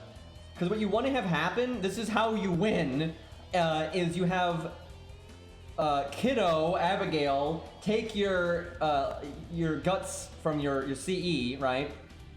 And then you do your damage cut, invulnerability, guts, you know, all that from your skill, right? But I'm gonna have to use some of my survivability in advance because we've just taken too much damage. That sucks. We're kind of screwed because of that. That's really shitty. Oh, it's also really shitty is you normally want to use the invulnerability when you're like low on health because the boss could attack you, proc your guts, cancel the turn, and as such you don't get NP from being attacked. So you can do invulnerability to still get the NP. But I didn't need NP there. I got way too much anyway, so. Let's go 200% overcharge. My god, we're just so... If only we hadn't taken so much normal card damage, she would win. She would absolutely win. But we're gonna run out of gas. And then right as we run out of gas, the ball... Fuck, if I do my third skill, we lose, though. Like, for sure. But if I don't, she's gonna proc our guts. So we've kind of just... We've lost. She's gotta make it to the NP without using all of her survivability stuff.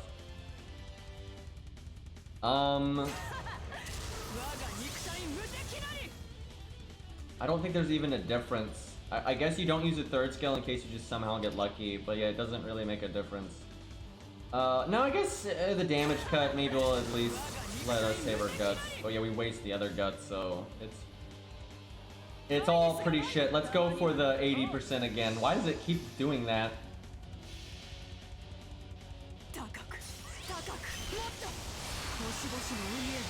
Honestly, I didn't really enjoy that many fights in Lost Spell 6. I thought the tuning was just awful. They were either overtuned or undertuned. The only bosses I really liked was like Morgan and Dog Juna. I honestly didn't really enjoy the other fights. Now, and some of them I enjoyed in terms of like story or whatever, like, you know, the Red Dragon, Abion, however you say their name at the end. That was cool. You know, the ship mechanic and their NP looked awesome, but they were too easy.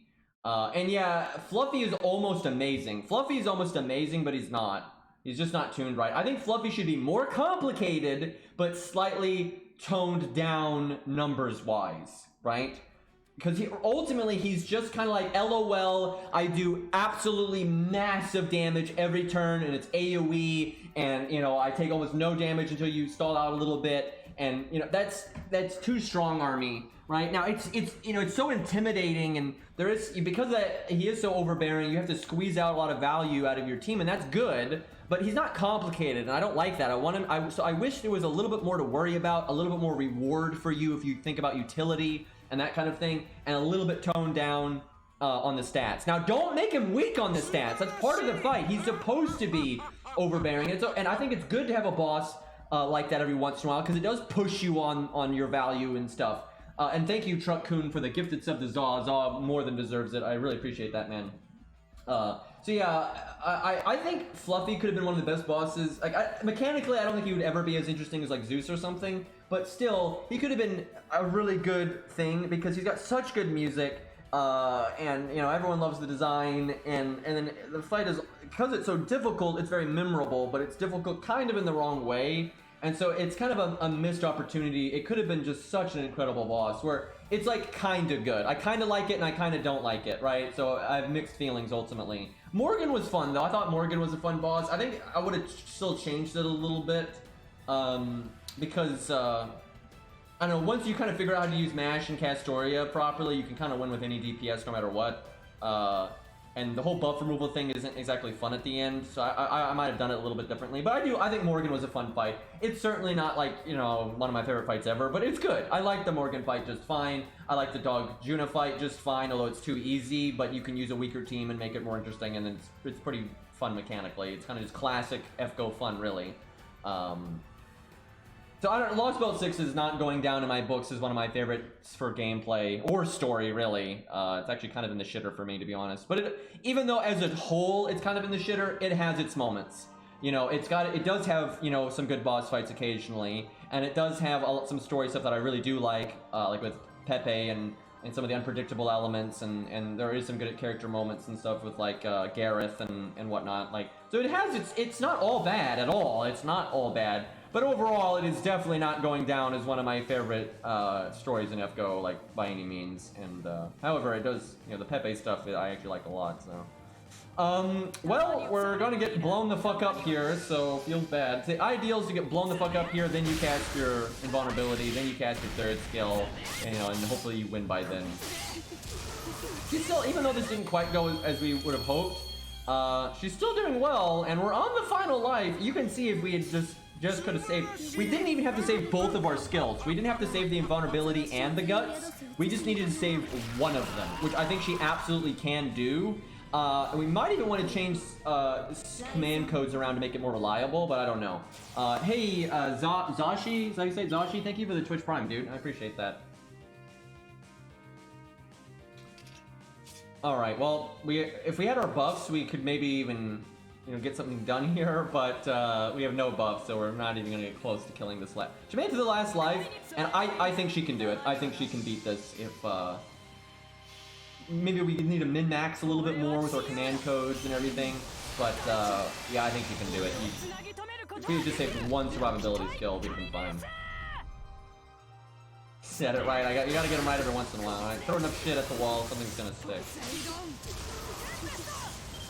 Yep, she did pretty well here. That's impressive. Like I say, Canis might be AoE, air quotes, but really she's single target, and she ends up keeping up with a lot of the single target people, so that's pretty good. That's pretty good.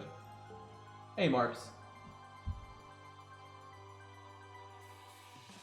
Orta's dead when we get there. Let's hope not. Let's fucking hope not.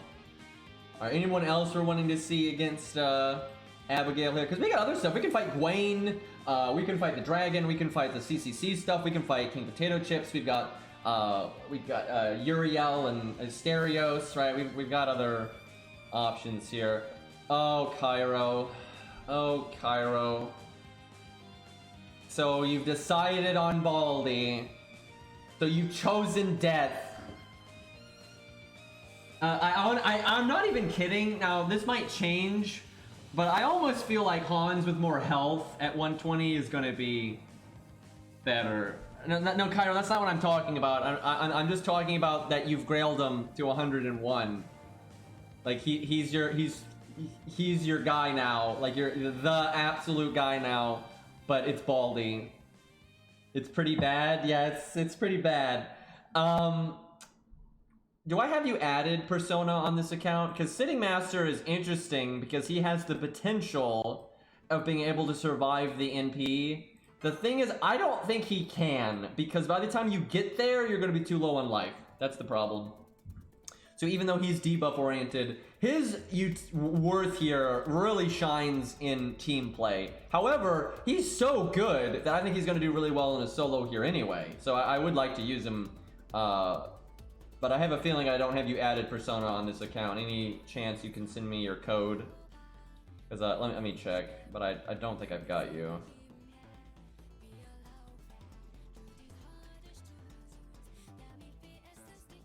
have to remove some people because like this account's not about you know, what we normally do. It's more about playing through the game, so I gotta keep my friends list smaller than ever. Yeah, I don't think I got you there. We're both Baldy at some point, and if he's sitting at 120, then you know you're ready to go.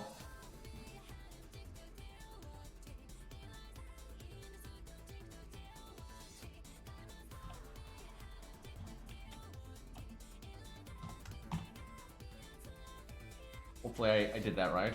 There we go.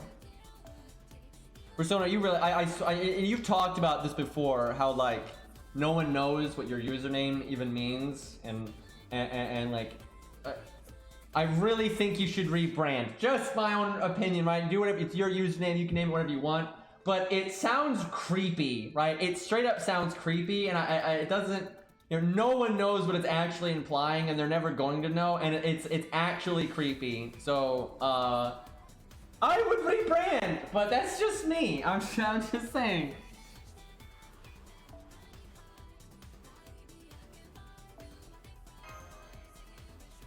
All right. Got some decent command codes here. You might wanna, well, we might not need the debuff clear. I don't know though. I could see him needing the debuff clear command code because that attack down is actually the bigger issue. Now that I've played this some more than the stun. But let's try it with this and see what happens.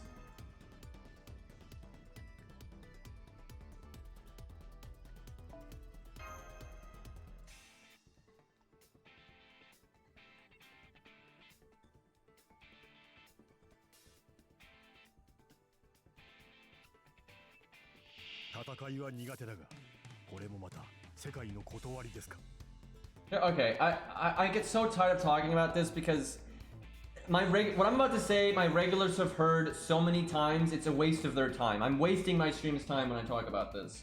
But I need to start ignoring these kind of questions because they just come up too often. But I'll go into it one more fucking time. So, the reason I don't use George's Bond CE, it's like 9 things.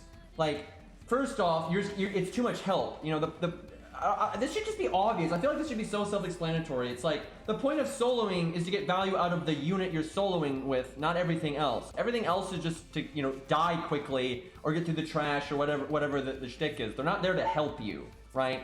And at best, they're there to make up for how they're hurting you. Because they do hurt you. Like, right now, I don't have access to my deck, right? So that's why you do, like, the on-death, you know, NP charge, because it just kind of makes up for, you know, it removes the RNG. Maybe you get a lucky hand, maybe you don't, right? But I'm not looking to get value, and this is something I don't like. This is personally, and this is just subjective, but I see a lot of people do this. They won't use George's Bond CE or whatever unless they need it, but then they'll use it. But then I'm like, what's the point? Like, if you're gonna move the goalpost closer to you until it's just enough to do it, like that doesn't show anything, right? So it's like, oh, this unit's 1 turn away from being able to solo this, so use the George's Bond CE, then you can solo it. That doesn't really work, right? Because then you can like, oh, I can just bring an extra taunt wall. You can just keep adding things until they solo it, but then it's not really soloing it, right? I like to have just a set standard. You know, I bring 2 taunts, NP on death, and the NP on death is just because it removes the deck RNG. That's the only reason. Otherwise, I wouldn't bring it at all. Because you can easily get your NP, and you normally do get your NP regardless of the on death CE. And the thing is, like, you have a standard, and it's like they either work or they don't. And the only time I change it is when there's something really weird about this stage that kind of forces you to change it, right? Because like maybe the trash mobs do too little damage to kill your taunts, or maybe there's a story support you have to bring, or maybe there's just extra trash that are extra tanky, but they're not like an interesting part of the fight, so you just like want to remove them with an extra taunt wall or a Rosh or whatever, right? But in turn, I don't want help from my taunts, right? They're not there to help you. They're there to just get you. They're there to get you to the boss cleanly. That's kind of the point. And I think that should be obvious. I think that should be completely obvious. Like, that's kind of the point of a solo. And if you're just going to keep tacking on, you know, things until you solo it with all this extra help, that's like, I just don't get the point. You know, then you're just basically doing team stuff. But there's nothing wrong with. There's nothing wrong with doing team stuff. But it's not really a solo anymore, and it's not really showing off the unit anymore either. Persona, we absolutely need a gut CE. I think we got to reset here. Which sucks. This is such a good hand. If we had a gut CE, we could just do art, but we absolutely need a gut CE. There's no way we can go without one. I think we need I think we need debuff clear instead of the anti-stun. just because I think we care more about the attack down than anything else. So I would replace something with the heal's good though. I like the heal on Buster. That's fine. Do we have passives? We do. That's good. That'll make it easier to get our NP at the start. That's such a shame. I wish we had guts there because getting that art chain would really help with the no starting NP.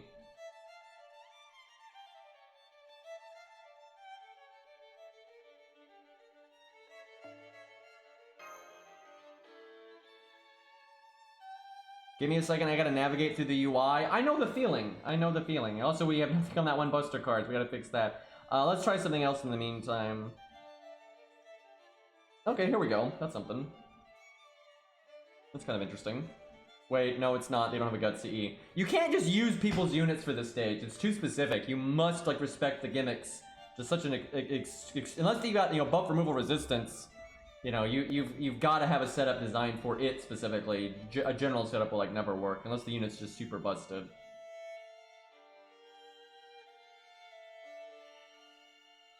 I mean, I don't really care L because I already have it. And Kimlan is generally good enough. The problem with Kimlan, I don't care about the 15%. I care about the health. Because against weaker stages, sometimes George doesn't die. But, I mean, I think they should allow you to play any of the past events. If an event's like 3 or 4 years old, you should just be able to replay it. That's what a lot of other games do now. It's stupid. And apparently in an interview recently, they specifically said they don't want to use the main interlude system. And I'm like, what is wrong with you? Like, what the fuck is wrong with you? You should be using the main interlude system more, not less. Like, absolutely ridiculous. Yeah, they said they'd use it rarely, but they don't really want to use it often. And I'm like, why? I'm telling you, dude, they just don't know what they're doing. They don't know what they're doing. I think their ability to manage a mobile game is really bad, and they're just getting so carried by Type Moon and the Fate IP. If they just keep so many decisions they make are just dumb. And again, I think the proof's in the pudding. People try to argue this point, but it's like, if they knew what they were doing, why did Sakura Wars die in 6 months? Why did Sakura Wars die in 6 fucking months if they knew what they were doing with mobile games? That's so much worse than the standard. Can you tell I don't have Golden Sumo? Oh my god, Ari, that's amazing. That's basically what you need though, right? That in a lot of situations, what Ari has right there, excuse me, I just knocked something over. But what Ari has right there, for a lot of units is better than Golden Sumo. But look at how much you have to level, right? It's like that meme, look at what they have to do to mimic a fraction of our power, right? One sumo is basically all of that. Oh man, what a nightmare. That's so much XP right there. I like how last time we had that awesome hand for NP gain, and now we just have absolute crap. And Gambler, thank you for the sub, dude, for over a year, man. Oh look, this popped up. Yeah, appreciate it, dude. Can you please stop debuffing us? Okay, I'm actually glad George lived. Well, never mind. Dude. RNG sometimes, how is it that bad? Hand 1, quick card. Hand 2, buster card. Hand 3, which you will never see ever, double art quick. Right? All of the NP gain is in the third hand, and it's the only hand we'll never see, right? It's come the fuck on. Look at my amazing NP gain right now. One. Oh man.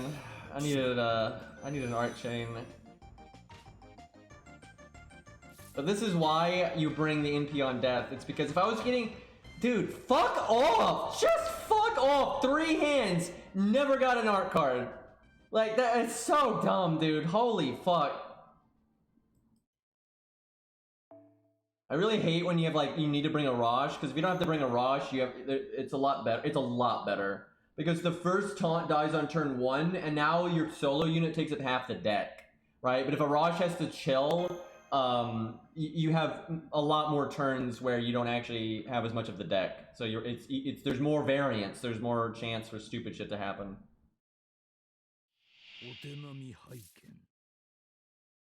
You can't make this stuff up, dude. You just George, you're not the solo unit.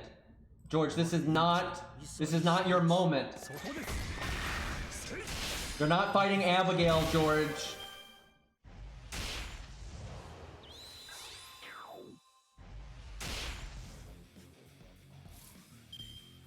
Okay, there we go. I guess now I'm glad George lived. God damn, dude. And he'll make her a dragon. Don't have to worry about that part. Okay, should get our NP. Jesus Christ.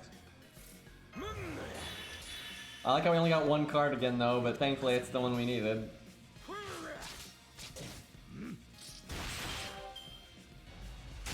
Very cool background on the stage though. Pretty trippy. It's not so trippy that like, you know, sometimes they go like too far, right? Like the imaginary numbers, right? That got pretty weird. But, you know, this works. Look at all these debuffs.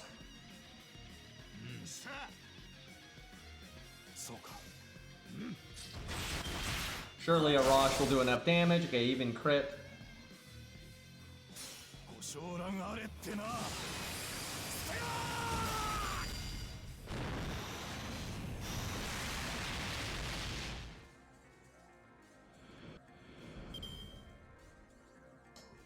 All right. We gotta play the... Well, no, we actually gotta play the short game. Because there's no way we're gonna be able to survive the NP with our debuffs. Because we'll just have to... If we had max health, then maybe. But we're not gonna be at max health, so it's not gonna work. If we want to evade right off the bat, short cooldown and all that. You normally don't do this with Sitting Master, but I think we cast everything. Unfortunate we don't have more stars, but I think this is the way to go. Oh, that 80% though. Oh, I like that. Oh, lucky, lucky. Oh, I say that, but it doesn't. It's not lucky unless you actually crit with it.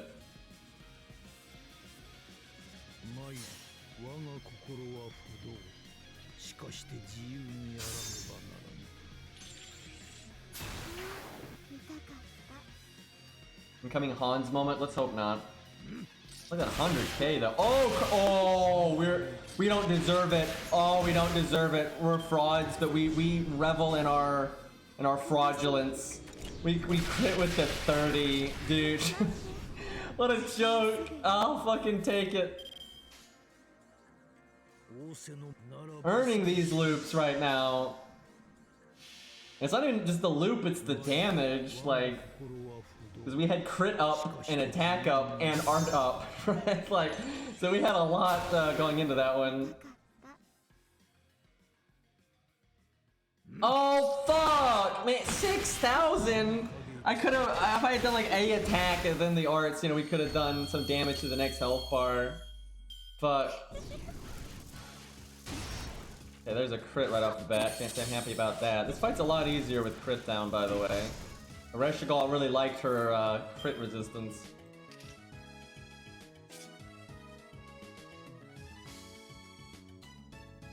I kind of need to heal. Wait, what happened to our heal boost? Oh, I used it on Arjuna. I am almost thinking we need the heal on Not Buster. I don't know. I really need to heal though. If I don't, I should have already. This is super awkward.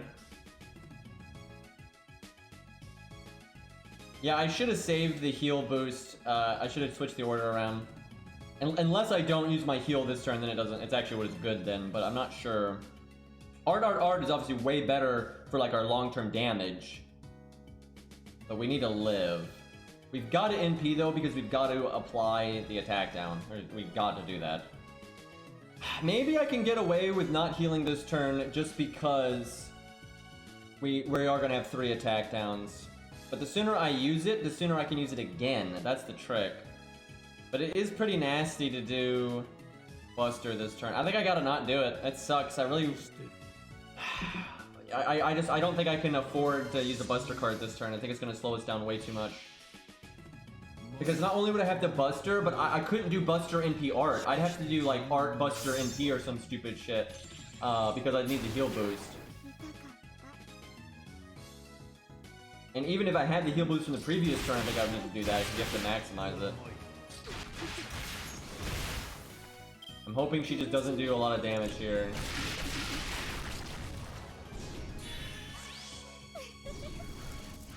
Okay.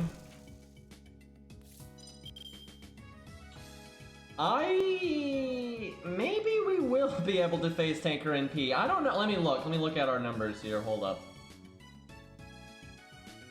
Saber. Yeah, you. Okay,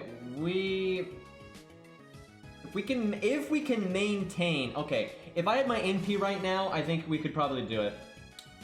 But I don't have my NP right now, so I don't think we'll be able to face tank it. Because it needs to at least be 90%, I think, for us to face tank it. That means I don't use my second skill. That means I use my second skill after Guts goes off. Because I don't think we're face tanking the NP no matter what I do. Will I have 90? Let's see. I can have 50. We can have 90.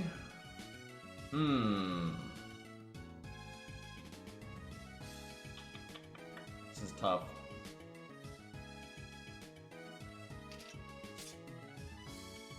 I really wish we had our NP right now. Because I think I don't think we are going to have 90. I think one of our attack downs is going to fall off and we're not going to have 3. Yeah, no, I think we're going to have 2. Wait, it's still 90. Right, because it's 50. Right, he's 50 on his third skill and it's 2020. So yeah, we're 90. That means he could be 110 if we were keeping it up. If we could maintain 3.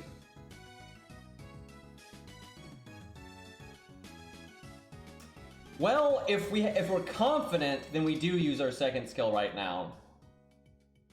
I'm not that okay. Let's try it. Let's be ballsy. Let's see what happens. I don't know. 10% of her NP damage is still a lot.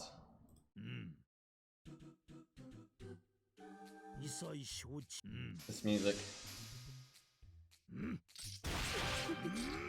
You know, I relate to this guy. All the you know, I can relate to that. Grumpy old man, I'm okay with that. I love some of his dialogue throughout, like, the things he's been in.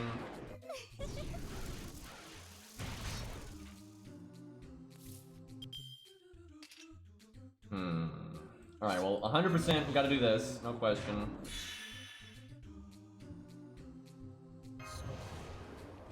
Can we survive?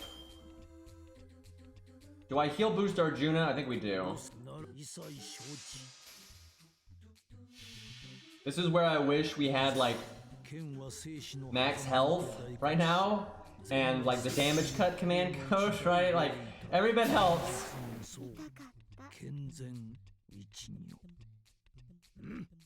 If it was AoE or we were counterclassing, we would be fine. But because we're neutral and it's single target, I don't know.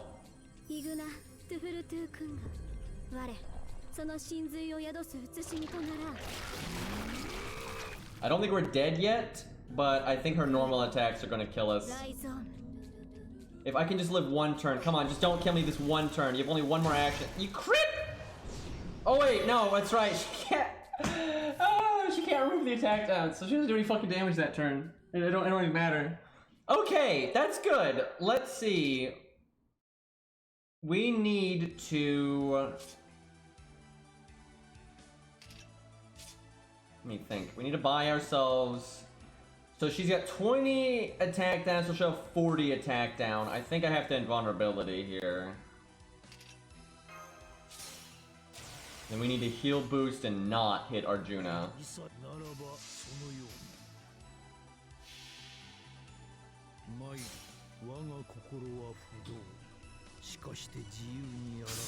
This is tense.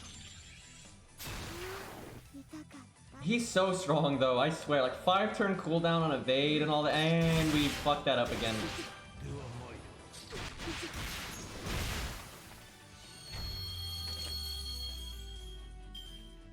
We still got a ways to go. This is a tough thing to do at neutral. You know, you can shred these health bars with your counterclassing, but if you're neutral, and you don't have like some crazy niche like Scath or Enkidu, right? It's pretty rough. Thankfully, we can have triple attack down. That's very helpful. Unfortunately, we have this awkward ass turn.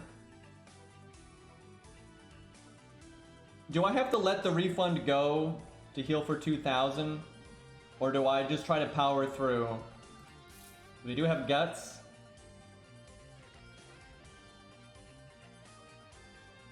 Power through until evade, you're probably right, because the problem is she quick charged. So her second NP is sooner than it should be. This is what I'm thinking. This is why I'm thinking about not powering through, is maybe I can keep my life up until she NPs, and then guts go off, and then I evade. Because after she NPs, and if I don't, because if guts goes off before her NP, I think we're gonna be just shy, especially if she quick charges. Like the dream is like I heal for 2,000 and then she quick charges. I don't know though. If I do what I'm saying here, I think we might just die to normal cards anyway. And if we're gonna die to normal cards either way, I might as well do the damage. Yeah, it's like it's dicey either way though. I feel like it's just we're changing which dice we need. If that makes any sense. Because if I just power through, I think it's very likely that Guts goes off before she NPs, and then we absolutely lose on our NP turn, and I don't think that's quite enough. And then hell, she might, if I power through, she might quick charge, and kill us with normal cards, and then we're really losing value. Where if I try to keep my health in it, my damage is definitely going to drop off. See, if I do Art Buster NP or Art NP Buster, she almost has to quick charge or we're fucked. Because I feel like if I art, I just feel like no matter what, Guts goes off before her NP. Even though she'll have 60% attack down, I don't think it's enough. You could half measure and we could Buster NP art and not heal for as much, but then your damage and refund isn't being so screwed over. Sometimes half measures like sound good on paper, but then sometimes they're like the worst of the worst because they don't give you the opportunity of anything good happening. Yeah, she has another life. You know she's on her last life when there's no keys in the background. When we kill her again, the keys will be gone, but she'll have another full health bar. Hey D-Gen, what's up, man? Thank you for the 11 months, dude. Seemed to be a year, jeez. 60% attack down.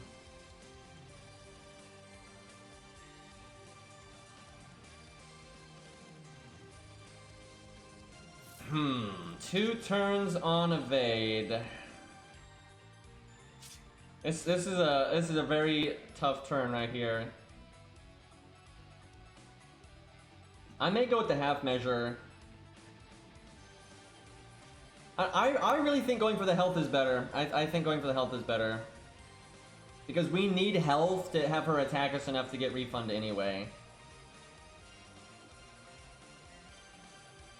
And especially if she quick charges, like 1,000,000% sure. Yeah, I'm gonna do it this way. I mean, this could be wrong, but it could be wrong either way. It's just different RNG. Hey, Poi Poi. 33 months, casually. Another month of nickels. Of course. Yeah, Stereos can solo this. Oh, Ethan Allen's here. We'll do our account review after this, because if I know he's in chat right there, it's definitely time, I think. Well, there's the quick charge. Ooh, she's still hurting though. Oh my god.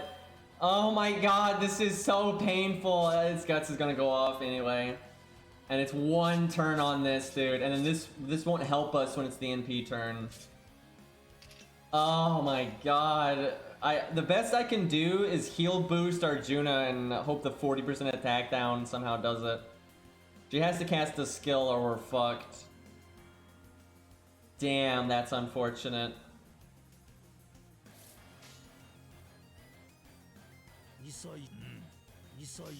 I was hoping I'd take a little bit less damage than that.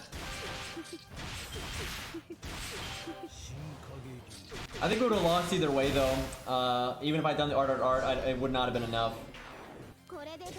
No, fuck!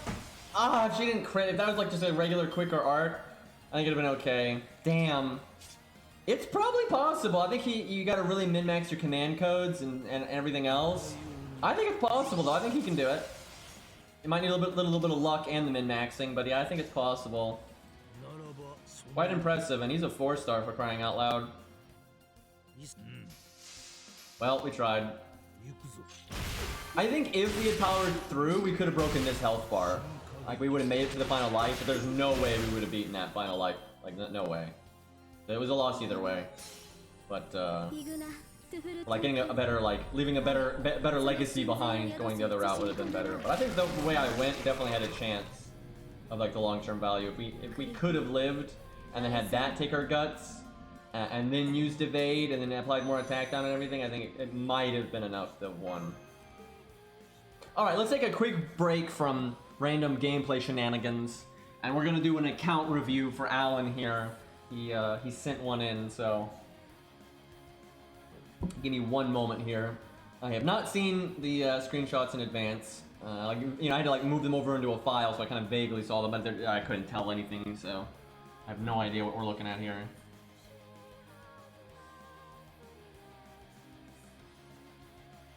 I guess I need to... I think actually I can just use the screen that I have right now. I think it's sized well enough.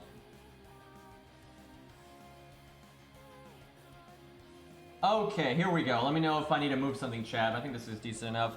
I'd like advice on what of the servants I have that what servants I have that I should level, and whose skills to focus on. All my welfares are NP5. All gold servants that I don't specifically mention are NP1. All right, that's good information. So it sounds like you basically want skill rank advice, essentially. Okay, what do we got here? Lancelot is NP3, that's quite good. Suzuka's NP2, Bedivir's NP5. Well, honestly, you've got everything you need. If you don't ever want to level a saber again, you don't have to. You never have to level a saber again. You've got AoE survival with Nero and just farming because she's got battery. So Nero's got your survivability and your AoE and your farming. You've got Lancelot and Hokusai for your nuking, for your single target stuff, for, you know, art. Not good on survival there. That's your one thing. You don't have a solid... No, never mind. You've got Sitting Master. You have everything. So yeah, I see why you're asking for skill rank advice. You have all your bases covered. You've got AoE, you've got single target, you've got budget, you've got non-budget. The only issue is you're all art. You are like all fucking art. Especially for single target. It's just art. So if the game ever punishes art, your only backup is Caesar. But yeah, you got everything you need here. So skill rank wise for them, I mean, I'm gonna have to see your account in like context to really see what you need to work on.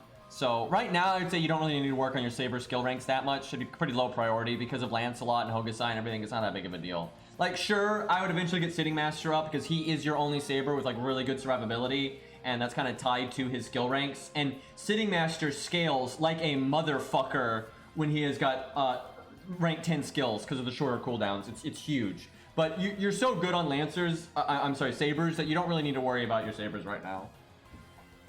And Bedivere is really good regardless of his skill ranks. All right, you got that level 100 10-10-10 Robin. Boy, I like that. And my condolences with the Moriarty because, you know, his gameplay could be better, but you know, he's cool anyway. All right, hey, look, chat. This guy's got his David's second skill at 10. There, you've gotten your priorities right. So yeah, that's always worth rushing up to 10, 100%. So right decision on that. Ash is NP5. Jesus, no wonder you wanted skill rank advice. Your account is so set on terms of what you have and what you've leveled. Like you got everything, right? You got single target, you got AoE, you got survival, you got everything you need here. You've even got a Grail de Roche with his third skill at 10. So you're totally fine. That will do a little damage, yeah, just a little bit. So yeah, you've got great AoE and single target, great for farming.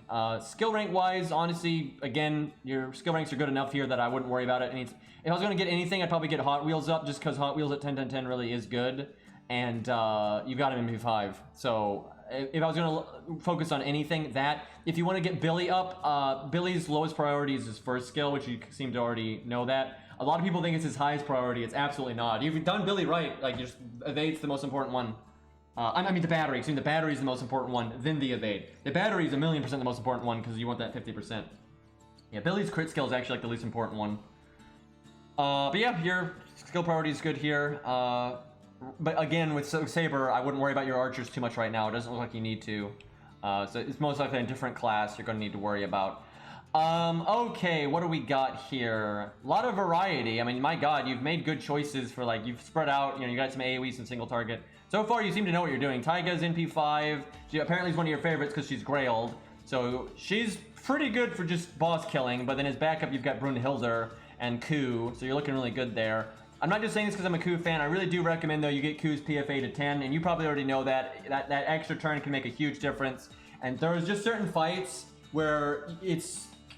Ku will bail you out, right? And there's just some fights that's a thing, and having that rank 10 for PFA is worth it. So that's definitely, just like with David, I always say get that second skill to 10. With Ku, that's a fairly high priority to get that to 10. I know it hurts because of hero proofs, but it is really worth doing in case of emergency. But you've got good Lancers, you really do.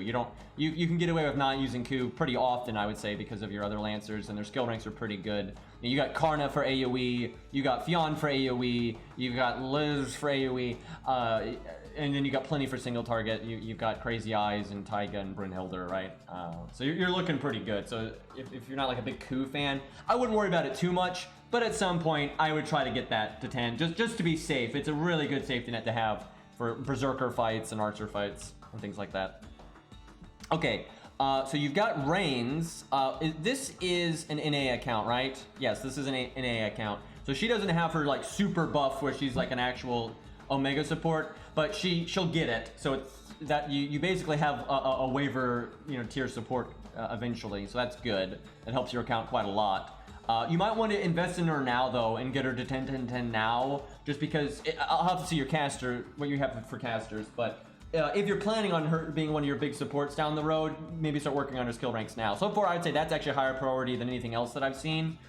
Maybe for farming, get Medusa's third skill up, because it's pretty useful. But you got your farming options are quite good. Yeah, I mean, honestly, the only thing here I'd like, obviously you want to work towards getting 10, 10, 10 in all of your favorite units and all your main usage units. But George and Reigns are the two.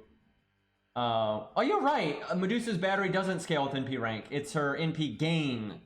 So yeah, it's not that big of a deal. If anything, you want her first skill then. So yeah, Ares, the real streamer here.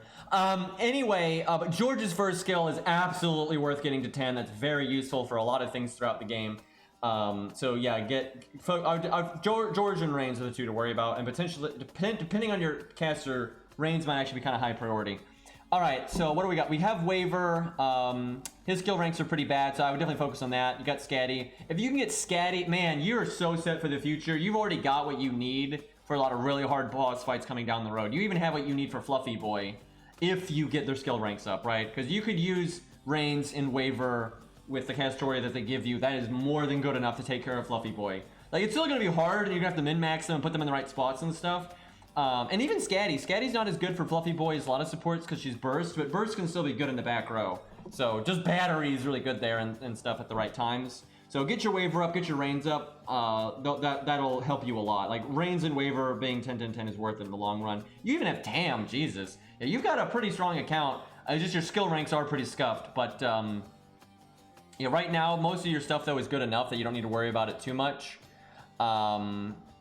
Yeah, pretty much Waver and Reigns right now, and George, I guess, are the things I'm thinking of. But yeah, I mean, you've got Hans in a good spot.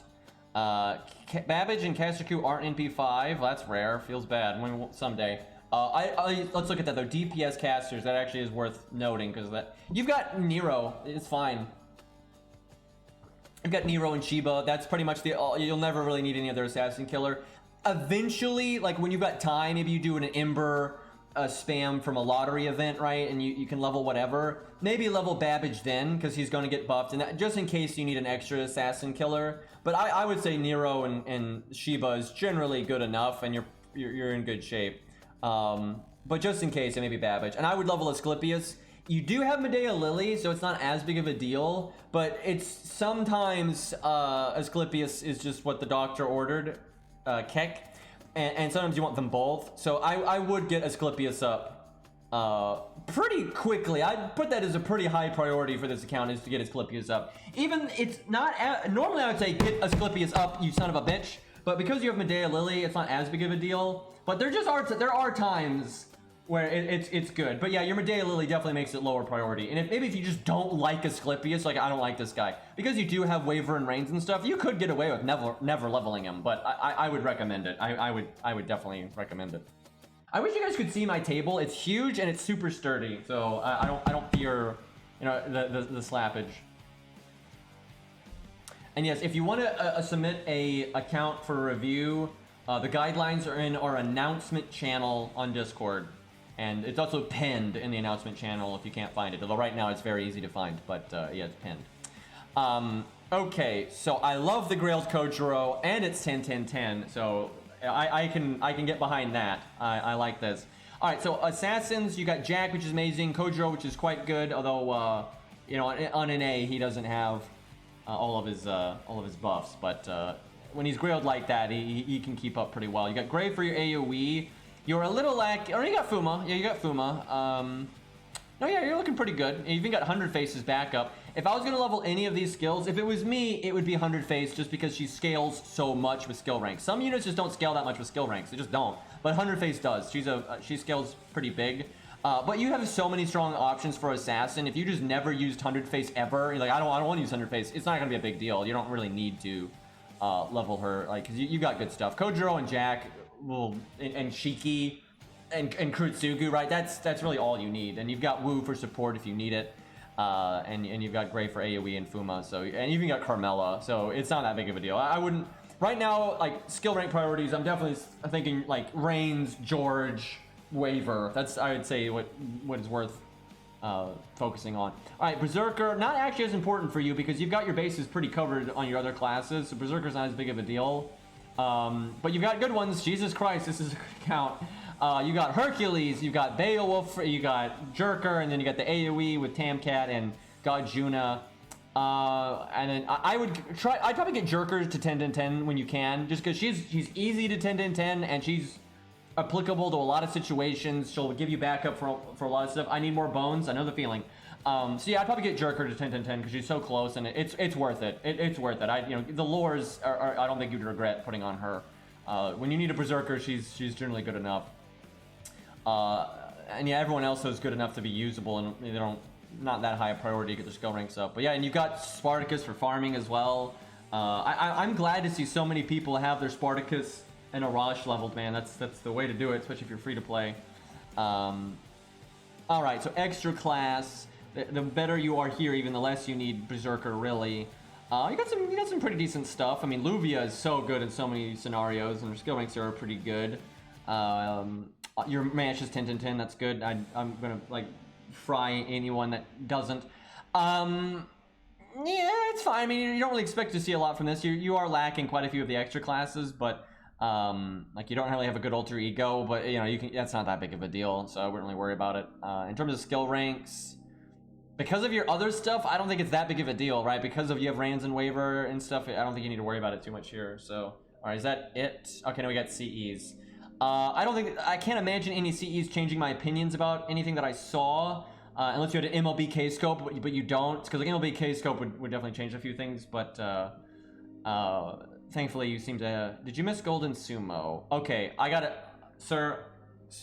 You have to explain yourself in chat. You're here, so you must explain yourself. Why? What is going on here? Why is Golden Sumo not limit broken, but you've got Drunken Jolter? What happened? Like, explain yourself. What's going on here? This is a travesty. Fucking level 80 Drunken Jolter MLB and then Golden Sumo forever not limit broken. What happened here? What's the explanation? That feels pretty bad, man. At least you've got 4 hot men, Drunken Jolter. Do you have aerial drive? You have aerial drive. You've got Painting Summer. So you don't really need Golden Sumo, but obviously it's still really nice to have. So that's quite unfortunate. All right, let's see. Did you explain yourself here? I focused on Kentucky and I was new, so yeah, you just didn't get it. Oof. Jolter rerun was much later.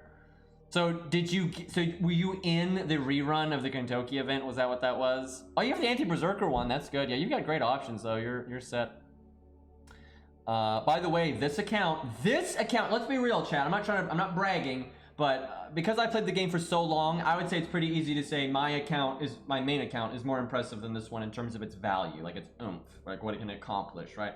But this account already has, like, it could easily like blow my fluffy video out of the water, right, in terms of performance, right? Because now obviously I didn't use my Scatty, I didn't use my Waver, I didn't use my Merlin, I didn't use those things. But this account, even though it has plenty of time before Fluffy Boy, it already has, it could blow my video out of the water in terms of its ability to beat Fluffy Boy, right? Like, no problem.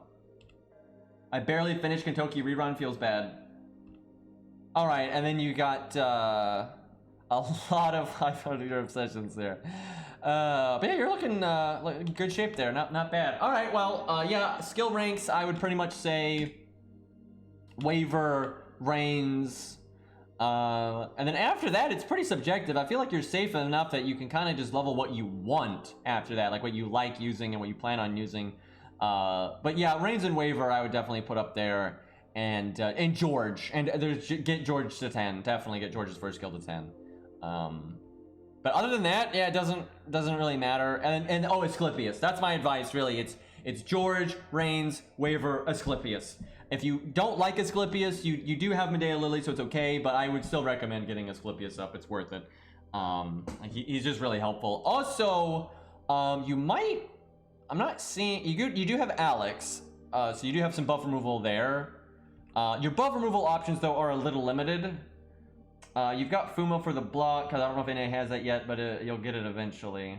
But you don't even have Medea, and that's okay. You can get away with not leveling Medea, but maybe level Medea, because you are a little lacking in the buff removal department, unless I'm not noticing something here.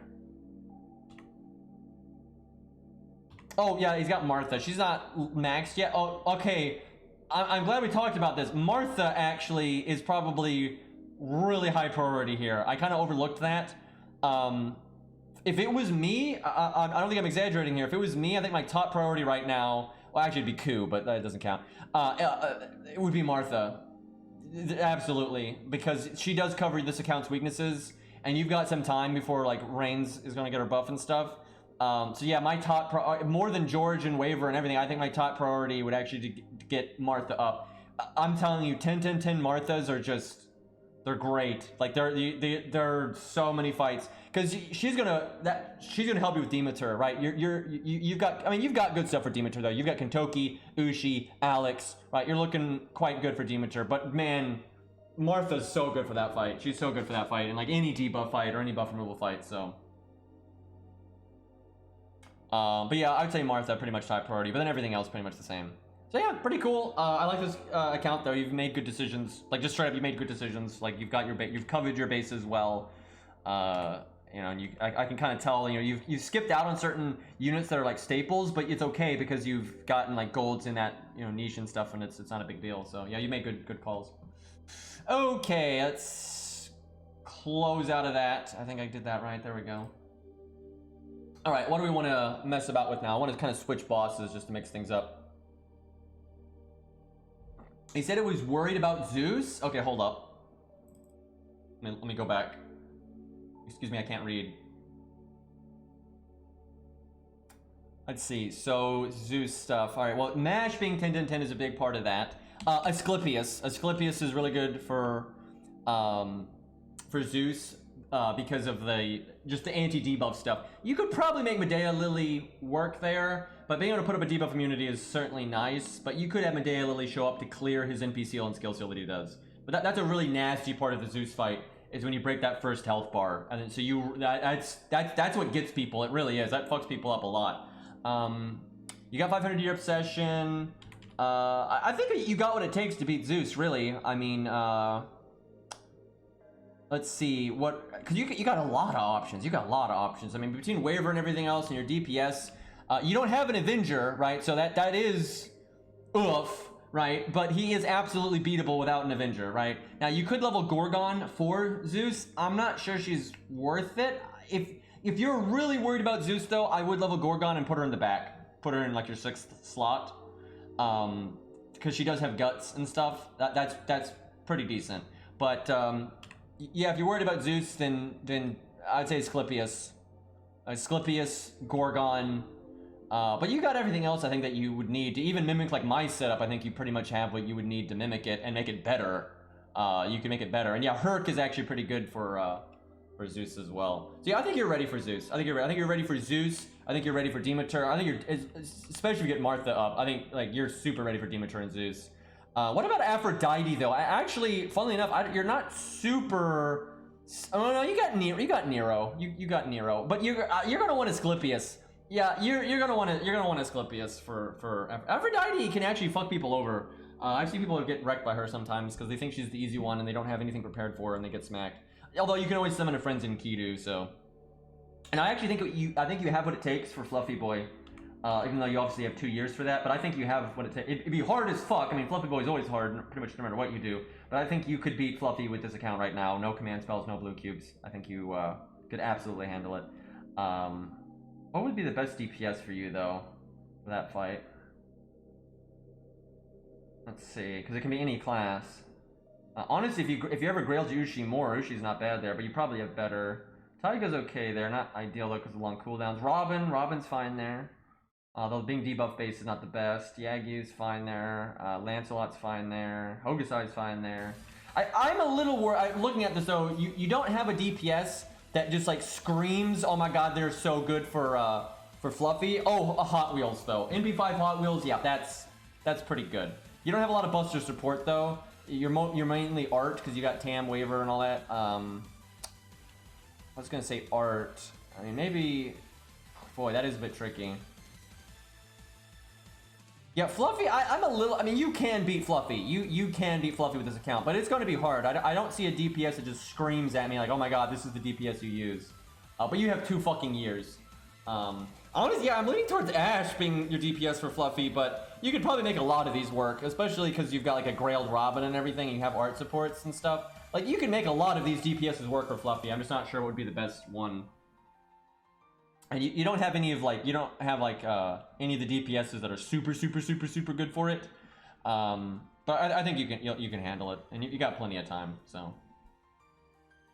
He's gonna be 90 one day. If he's 90 for Fluffy Boy, so far I would say then that's your way to go. But again, you have 2 years for that. Although I think it's worth keeping in mind. Like don't put like if you're someone else out there and you don't have Asclepius or your Mash ready to go. Like I'm telling you right now, let's say you're on NA right now. You have literally no anti-debuff, right? And you don't have Asclepius. I think you should save up some and either roll story until you get Asclepius. I'm serious. I think it's not a bad thing to do. Or wait for a caster banner or White Day. Just put some SQ aside that's dedicated for Asclepius. He's useful for a lot of stuff beyond Fluffy Boy, but like seriously, he's really helpful for a lot of fights, and Fluffy Boy's definitely one of them. So, like on all my accounts, I just roll story until I get Asclepius. I just do that. I set aside a good chunk of SQ and I just roll story. And I'll get CEs and stuff while I'm at it. So it's really not. It's worth the investment anyway, in my opinion. Unless you happen to have like Joan of Arc and Medea Lily. That's what I think really shuts down the need for Asclepius. Is if you have like Joan of Arc and Medea Lily, like both of those together, it's not that big of a deal. Even then though, it gives you the debuff immunity where they don't. So. Asclepius is just good, man. You can get Asclepius on other raid ups. You can get him on certain ones. Like you can get him on White Day because like the White Day banner just includes all males and it includes him. Even if he's not rated up, you can get him on White Day. You can get him on caster banners. Like every once in a while they do class banners where like each class gets a banner, right? You can get him in those. And then obviously if he's rated up, you can get him then. But yeah, White Day is a pretty good time to get him actually. Because there's, the sad thing is, when you cut out the females, that doesn't cut out very many 3-stars. Because most of the 3-stars are dudes. So taking out the females doesn't make it that much easier to get Asclepius. But it is easier to get him there than it is in story. Because you can't get Boudica and Ushi and Medea, right? It certainly makes it easier. And then Class Banner. Class Banner is a very good time to get Asclepius. That's like excellent. It's very easy to get him there. It's just sometimes it's too long of a wait for it to be worth it to do it then, and you might be better off doing it even and less efficiently some other time. But it depends on the account. All right, let me switch back to either my ult or my main. I'm trying to think what boss we want to fight. Because we've got quite a few available. Let's go to the regular ult account and see what we got here. We haven't done Ibuki yet, but I feel like that's doomed to fail. But if you really want to try it, I gotta open up that account again. But we can do one more Abigail if you want to see it.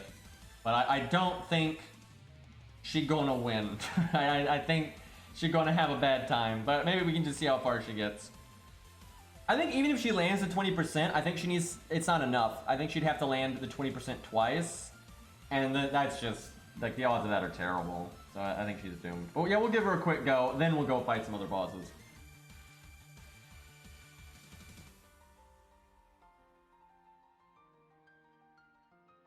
Ibuki has a 20% chance to not have her buffs removed because of her passive. So, Abigail wouldn't just NP murder her, right? But, I mean, the odds are just, it's not good. It's not good. And that's like her, there's no way she wins if she doesn't do that. Wait, what account am I on right now? Wait, did we beat 5.5? Yeah, this is the Hercules account. I didn't realize we beat 5.5. Huh. What did we do for Tuna? I don't even remember. I don't fucking remember. When did we do that? I didn't realize our newbie account could do Lost Belt 6. I had no idea. I am so unmotivated to do it though. It's just, it doesn't have fun boss fights, really. What, hold up. I don't know if Otto needs a second to log in or whatever. What does this account even have? Shut up, I don't know why she was so loud there. Okay. What does this account have for Fluffy? Obviously, this is probably my weakest account. So what does it have? Well, it's got some okay stuff. I mean, it's got MASH and it's got Asclepius. That's a really big part of it. And Hercules is actually okay there, but he needs to be a higher MP rank, which he's not. So that's kind of oof. Saber Karna's okay there. I mean, we have most of what we need except for a really good damage dealer. That's the main issue. I'd probably have to use Ku as cleanup instead of the main DPS. He'll work at 80 as like the cleanup though.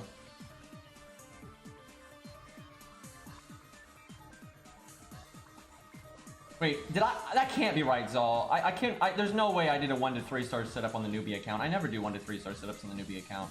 That must have just been the 1 to 3 star account. Because I know, wait, no, that's not that far in.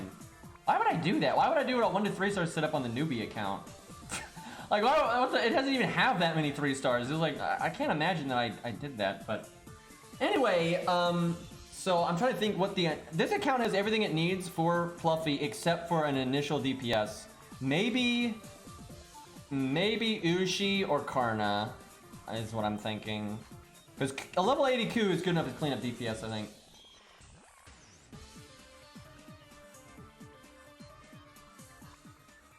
I mean, I remember like wanting to do 1 to 3 star with like my regular account or my old account, like my because this is, I don't remember that for the Herc account though.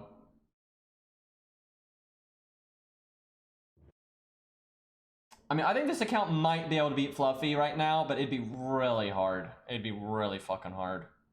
It's mainly the lack of a good primary DPS. I could Grail Ku up, I could Grail Ushi up, and that would really help, right? There's ways I could you know, get ready like right away, but what does it have CE wise? It's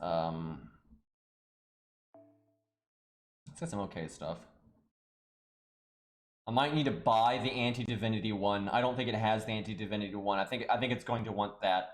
It might have the Anti-Berserker one though. It does have the Anti-Berserker one. It's not as big of a deal then. I don't know though. I like the idea of Ku in the back with the Anti-Divinity one.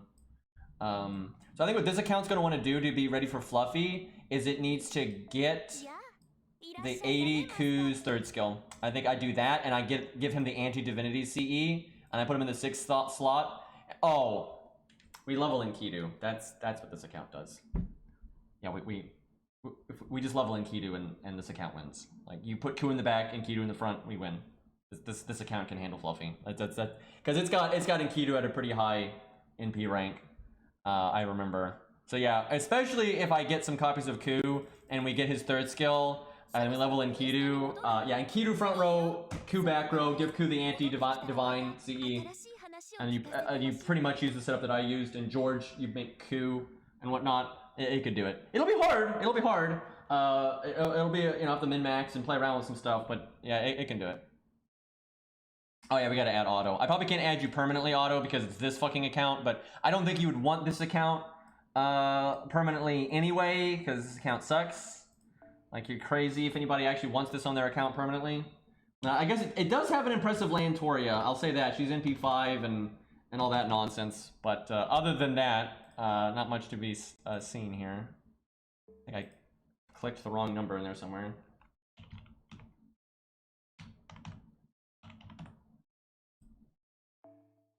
There we go.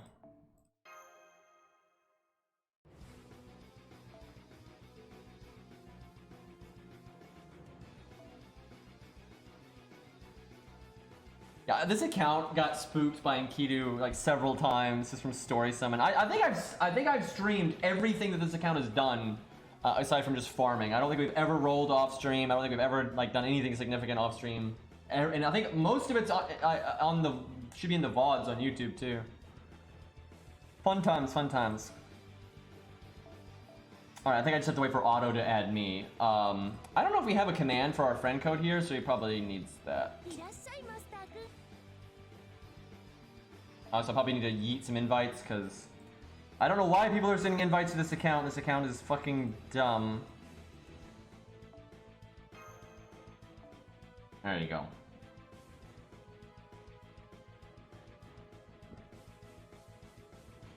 Yeah, I know, we got Lane Tor. Does that VOD? That VOD surely's on YouTube, where I got NP5 Lancer Artorian. It took so little SQ, dude. I just getting handed freebies. I don't think this account has picked its free 5-star yet. It could pick Enkidu and make it even easier. I might pick like Joan of Arc or something. She's a really fun support. I don't know. We'll see. All right, we got Otto now.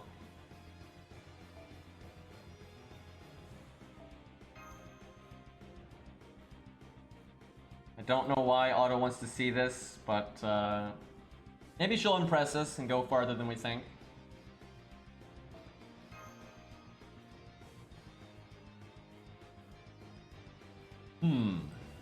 Might need to do something to like log in, Auto, because even with 26 people, it's just so fucking bad. I find like as soon as you get over like 16 or 17, it starts getting pretty obnoxious to summon something specific.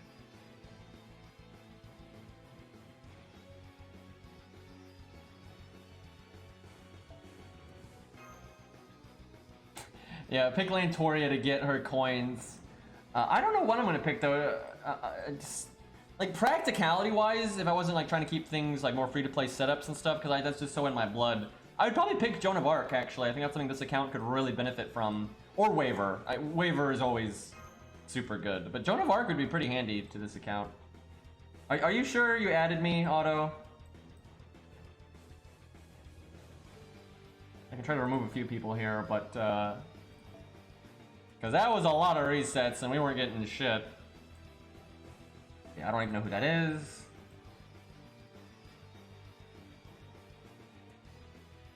Yeah, you're on there. I don't think it's detected you having logged in recently. That's probably what it is. It's just bad luck. I think you need to do... I think it hasn't detected you for like an hour. Even though Aries right there and hasn't been online in 3 hours.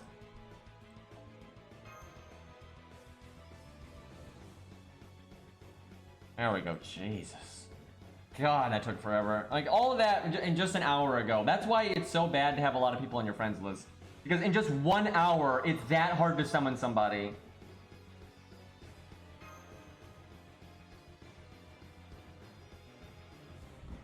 Yeah, I could see them doing a fluff event soon. So I think the fun thing to do when you look at flex accounts, people that don't need a device, is you try to figure out like what their preference is, like what kind of servants they like and don't like, and that kind of thing. You kind of analyze what their goals are or whatever. It'd be kind of an interesting thing to do. Fluff fest. I'd be okay with that. So now that I don't have to avoid spoilers, I can see what my chat was talking about, where the internet has embraced the fluff. We have Ultra embraced the fluff. There's so much fan art and stuff of him. I'm actually convinced if he was a summonable 5-star, they would get massive profits off of it. If you could like summon him, you know, when he's his normal self, right? So he's not evil and stuff. I think people would absolutely summon him, so.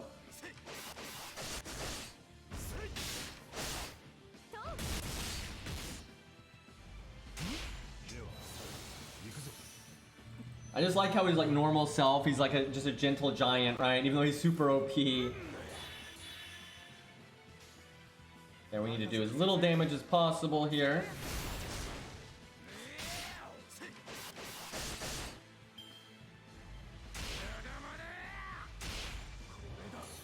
Okay.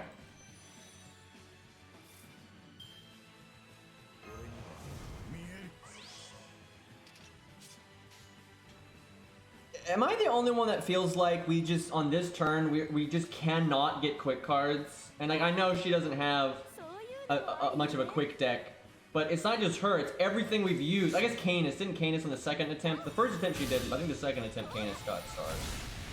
But my god, a lot of our units just don't get quick cards on that turn. Yeah, Canis got double quick though, and that went well for her.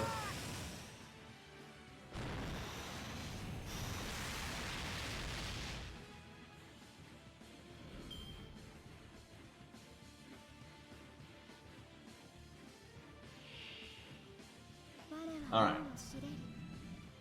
Let me bring up her toolkit again. Last time I used her was on stream actually, so it's been a while.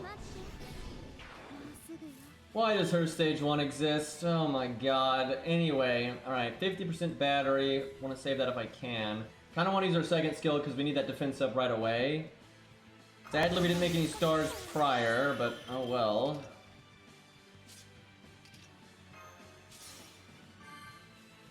Ooh! Right, she has NP seal. Oh, that's handy. Oh my god, she needs that for this fight. That really helps. That means I think she could win if she lands the 20% one time, if she has the value to win normally. Because like just dealing with it one time is probably enough. Now we'll see if she's got the... That really helps actually. Her having NP seal makes me a lot more confident here. 30% versus 40%, but I make more stars, but I don't have the faux pas. I think I want the stars.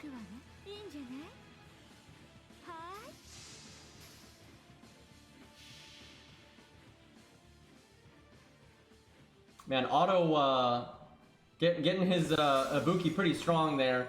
So Otto, are you saving up for if she gets another raid up, that you can get her NP2? Because yours is so strong, aside from the NP rank, I would imagine you're wanting to get a higher NP rank. Kinda. Yeah, it could be a while, so it's kind of hard to know.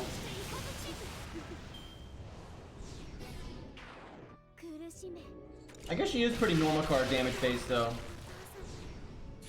Whatever comes first, fair enough.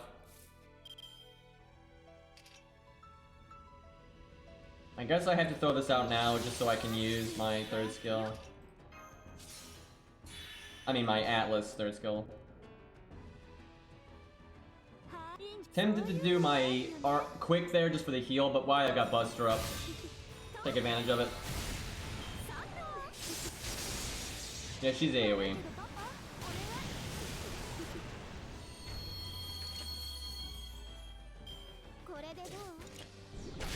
Besides, we should just focus on getting our NP game from being attacked. That's the way her kit is. That's definitely the way to play it.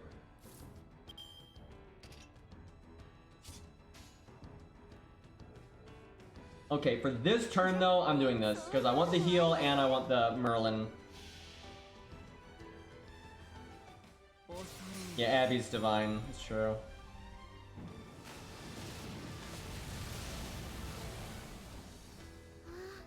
Her third skill gives us undead damage, but what are you gonna do?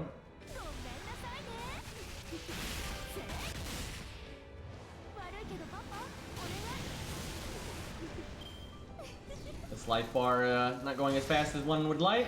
Got crit there.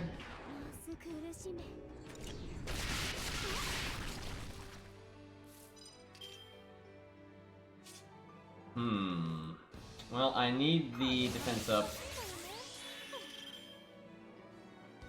Trying desperately to save my invulnerability, but Abigail's normal card damage is it's not the highest ever by any means, but it's still high enough to be a problem.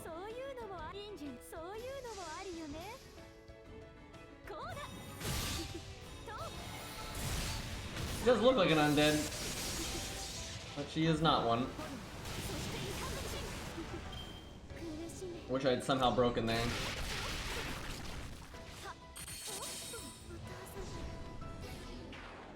Damn, I'm gonna have to invulnerability. Well, she's never gonna NP us, I don't think.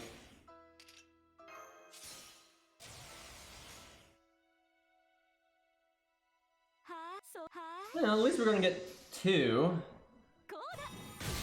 Okay, I should've, even though we don't need NP gain, like we're gonna get it from Abigail attacking us, I should've at least done our quick or something for stars and stuff. There was no reason to Buster Chain that.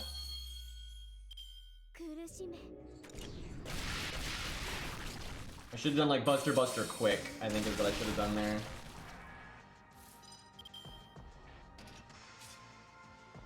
God, I fucking love this song for like fighting a boss, it's great. Not exactly the best for Abigail because she's short, but I think I die even if I heal, so we bust her for damage.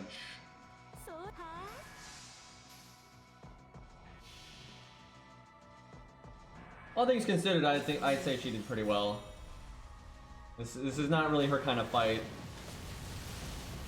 And this is hard. This is hard at neutral, especially for AoE. Like my god, this is hard at neutral AoE.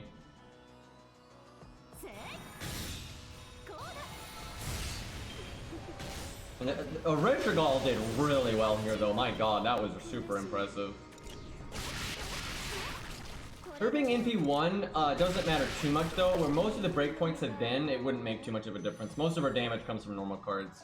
It would still help. We, at a higher NP rank, and with a little bit more luck, we might have been able to take that life. Like, that life I think we could have taken, potentially. It'd still be close, but maybe.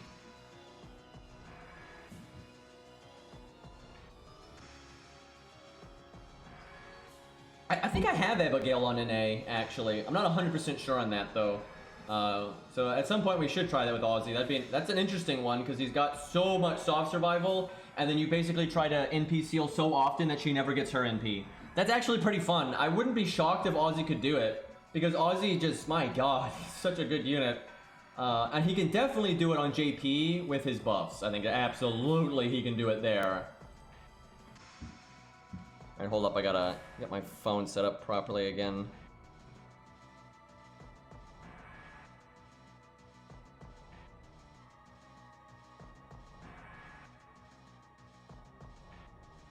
Okay, I think I got it.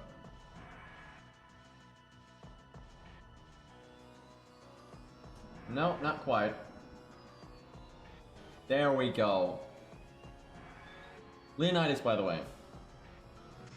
I mean, it's a joke with a foreigner. Well, if they have survivability. If they don't, then they'll just get shredded, but, like, when I'm specifically testing things at neutral, I'm not looking to use someone that does counterclass damage, obviously. Like, that completely defeats the purpose.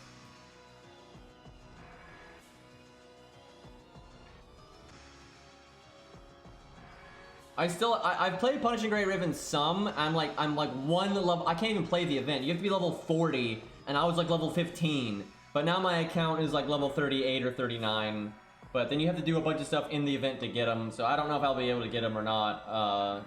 Because of time, I'm busy. But I'm gonna try. What did I say we were doing on this account? I forgot. I mean, we got plenty of fights we can do. We got Nero Bride and whatnot.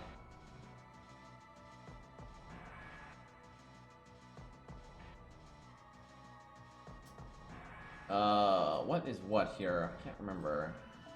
Yeah, that's Narrow Bright. Who do we want to use then, though? Who do we want to give a... Obviously not an archer, it's to joke with an archer, but, I want to do something at neutral here. I feel like we've done the twins here before. Oh, there we go. Oh, something I might try to do later tonight, though. This would be off stream for the most part, I think. But there's this game that we actually streamed this game with chat a long time ago, but it's been a long time. There's this old game that's like dead and the developers don't even exist anymore, but you can still download it and play it. It's called Archblade, and it's free. You can get it for free on Steam. And Cairo has made a server, right, so we can play it, and it's like a team PvP game. And it's just a fun time. It's a really fun like team PvP game. It's got a lot of like fun characters. It's just a really surprisingly fun game in my opinion. And we're probably gonna try to play that maybe, if possible, maybe later tonight. So if you want to play, just download it on Steam. Archblade, it's free. I'll put it in chat how to spell it here. And join our Discord, because that's how I think we're gonna communicate about it. We have a channel called Other Games.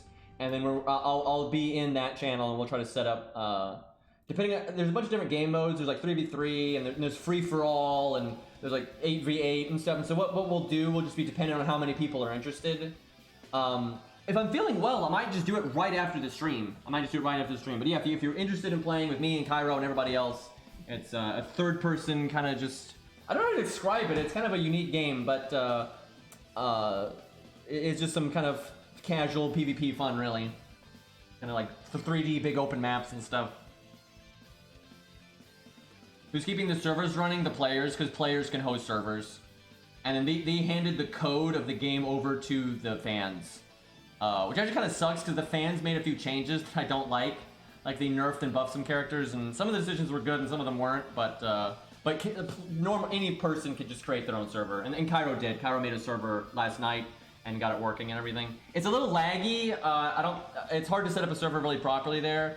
No offense to Cairo, but it's not like the most stable server I've ever seen for that game. But it's good enough, and it runs okay. And it's a bitch to make a server for that game. So, well, we'll take what we can get. I guess Atlas. Let me just do Atlas here. You can lower the settings. It's an old as fuck game, so you can lower the settings to like the lowest settings ever, and it can probably run okay on a fairly old computer. But I don't know if it was like ever optimized that well, so it's hard to say. But you can tank the graphics options if you want to.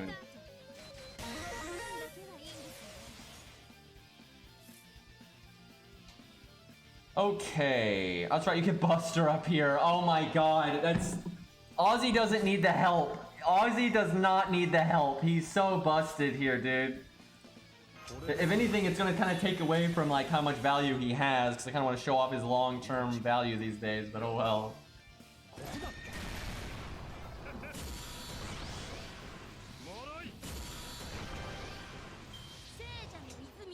And if I felt better, I would just stream that Archblade game. That's what we did a few years ago. Is we just played with chat and we just streamed it, and it was just a good time. But I'm pretty pooped, so I'm not sure I'm gonna have the energy to do that later, unfortunately, because you know streaming and playing video games is more taxing than one or the other. So, and look, not only do we have this Buster up, but we're getting these like good hands and stuff. My God. What do I want to do here? Take off her defense up. Do I want to make stars? Yeah, I think I want to make stars.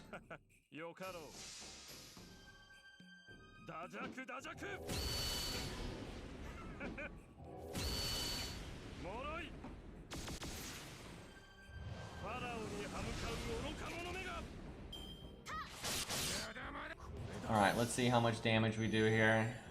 See, normally we would be doing neutral damage, but our NP is going to be doing basically counterclass damage because of I think this Buster up is massive, if I remember. So I'm kind of sad, because I think he could do without it. I think he could make it work without. I should have waited to cast that. I don't know why I just cast that.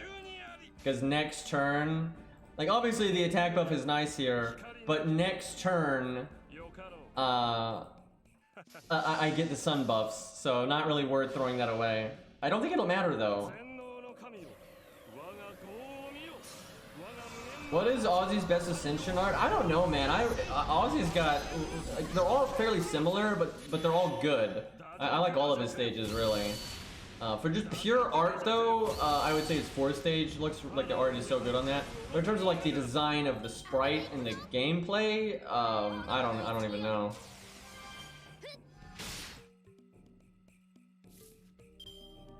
Yeah, I like all three. I like all three. I'm not sure which one I would go with.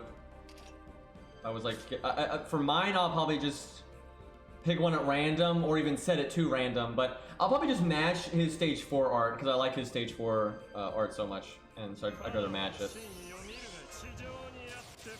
So casting the attack up early and whipping those other buffs would have been alright if I had broken right there, but I did not. So that was probably a mistake.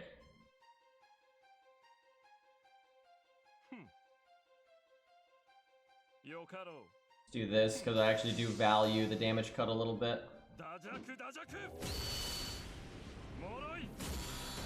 Okay, I could have done Buster art, I think.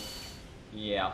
We overkilled by like 8k right there, and then all of the extra attack was overkill, so we didn't need to do it that way.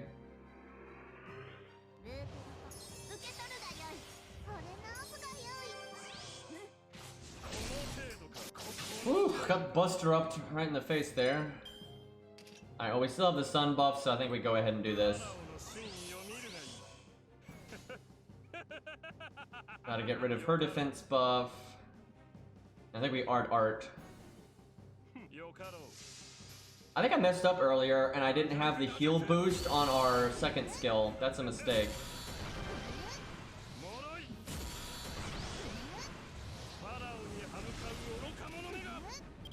There's some user error here today. There's definitely some mistakes.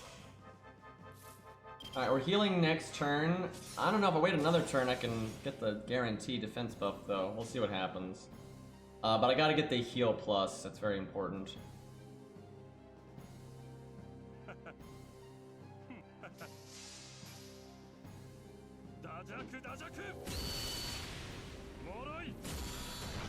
I don't think I can afford to wait the turn, so I'm gonna have to do my second skill just vanilla. That's where having the what do you call it? Buff success chance command code would be good.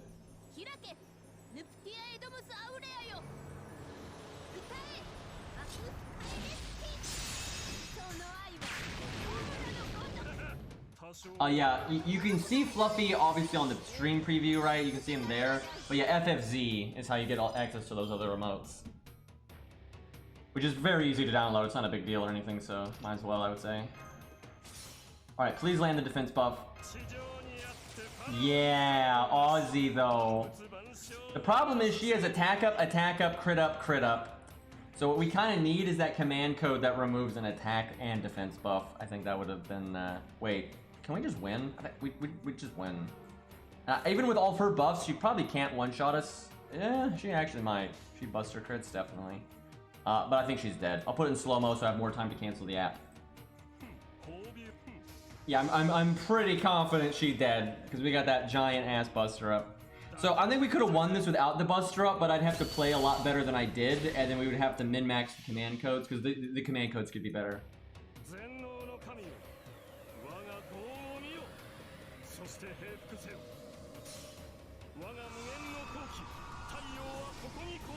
Hex really made a gem of an emote right there.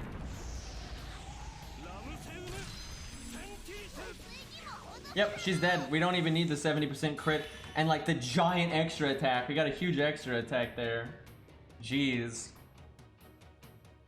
Let me jump on my main account real quick. I should probably wrap up soon, so I gotta eat dinner, and it is getting a little late. But I'm in the mood to just hang out, man, and just do silly shit, but what I'm gonna do, oh, is Cairo streaming? So fuck, that's terrible timing, because Cairo really wants to play Archblade, and if he's streaming, it's gonna mess everything up, I think. But here's what we'll do. You know, I'm just gonna let everyone know that we're gonna play Archblade later. We'll probably play Archblade when Cairo is done streaming, so then Cairo can also tell people if they want to play it to download it. But if you're wanting to play with this Archblade game with us later, just go to Steam, download it, it's free, and then Cairo has a server.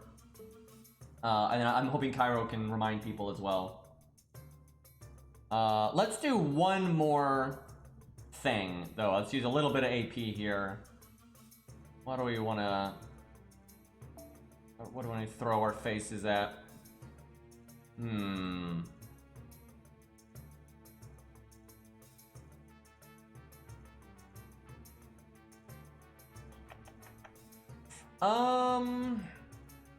Just do Richard. Let's just do something against Richard. Let's do a classic. Or we could do Lion King, but oh yeah, I need to actually do those. I haven't been doing them because I've been using my AP off stream for the half AP dailies, right? Because I feel like it's worth it right now. Fight Richard with the Yuri Pirates for me. You know what? Why not? We did that, but that VOD got deleted, and I was really mad about that actually. And Gambler had to go, and so he probably couldn't watch the VOD. So yeah, that sounds good. Do I still have you added, Gambler? Because dude, their gameplays, I gotta say, I like their gameplay a lot. I think it's really fun, and I think they're strong but not OP or anything. That was one of the streams I was most proud of, by the way. Most of my streams, if their VOD got deleted, I wouldn't really care that much. But that was just a good stream, man. That was just a good, fun stream, and there was a lot of fun, silly stuff in the gameplay, and we just had a good time, and that was like the one VOD. So pissed about that. Oh, yeah, there's Gambler. Are they in the all slot, or just gotta put... Yep, there they are. All right, you've already got good command codes up. Let's see if I can remember how to play them properly. They're not that straightforward, to be honest. Probably Atlas. Let me bring up their kit. I've been enjoying Punishing Grey Raven, though. That's been a fun game. I just haven't had the time to like really dig into it. But it's not going anywhere. It's very single-player focused and everything, so no big deal as far as I'm concerned. As long as the servers don't shut down, right? I don't think I'm gonna regret taking it slow. Does anyone know how that game has been doing in NA? Like, I know it's not like blowing up the internet like Genshin Impact or anything, but how has it been doing in NA? 'Cause I know it does fine in like Korea and China and everything, but it's doing okay. Yeah, I don't think it needs to be like a smashing success as long as it's like, you know, decent. I think it'll stay alive.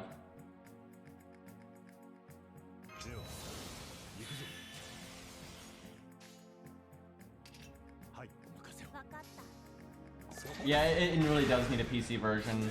They've been working with all the emulator creators to try to make it better on emulator, and that's nice, but I feel like they're doing that because they don't want to make a PC version, and I think they really should.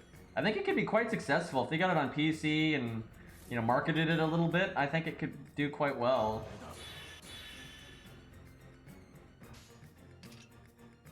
Let's see.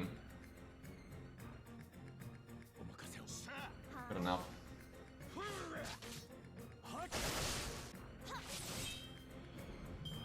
I'm hoping a lot of these games moving forward are going to start being on mobile and PC, right? Yeah, that kind of hamstrings the PC version, but it's just more people can play the games then, and you have more preference and control of how you want to play it, and that's good. And as phones get better, you know, obviously they'll hamstring the PC less. So in future, I think it's a really good thing for the industry, actually. Maybe not in the short term, though.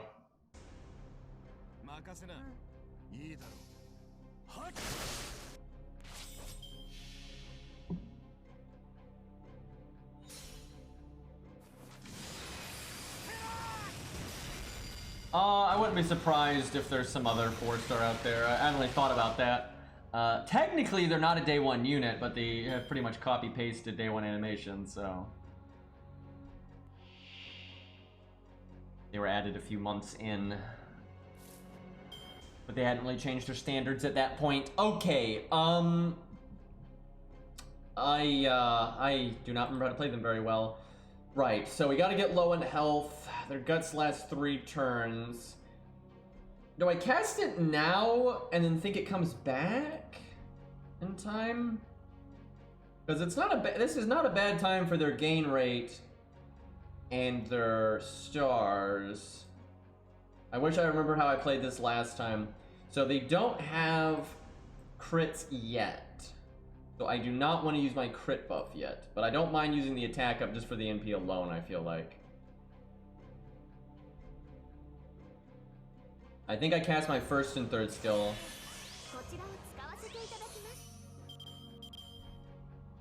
RNG could have been a bit more favorable to us there, but I'll take it.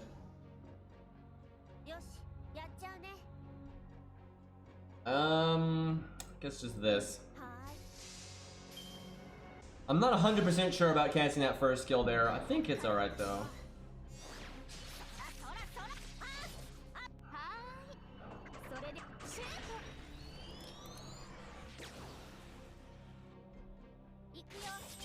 Shame that they had full health there, so their NP is not too impressive, but give it a minute. 39. Probably gonna have to be good enough for our second skill. Hopefully the spread is kind to us. It's pretty kind. The 100% there is really good. Alright, no, that's, yeah, I can't complain. I can't complain about that at all. That's fine. Ooh, we got the triple. Beautiful. The question is, do I Atlas right now? I think I have to. I think they want default then. I think you might want to even wait to use their first skill. I do think default is going to be better for them. I don't think I'm playing this right. I remember we played this on stream, the VOD that got deleted, and we got really far. And like, I remember we really got some value out of them. I feel like I'm not playing it the same way right now.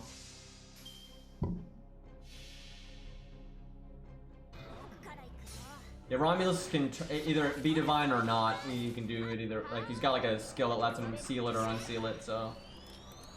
Which is very useful lore-wise. If you're fighting Gilgamesh or Scath, you don't want it. If you're fighting like Achilles or something, then you definitely do. Well, it will come back in time. I'm gonna save my third skill. We're gonna want a big in here. Let's quick. I really think I'm playing this differently than I did, because I remember we got a lot farther, I think, last time. Oh wait, I should have gone for NP gain there. Shit. Alright, we gotta do... Yeah, I don't think Atlas is right. The 2 turns that it brought back, I whiffed, but I'm not casting my skills for 2 turns. And I could have just not cast Guts earlier. Boy, I fucked that one up. Absolutely, I think default is their way to go. I could have done art quick there. Oh, so many misplays, and now my crit chance is fucked up. Mistake after mistake here.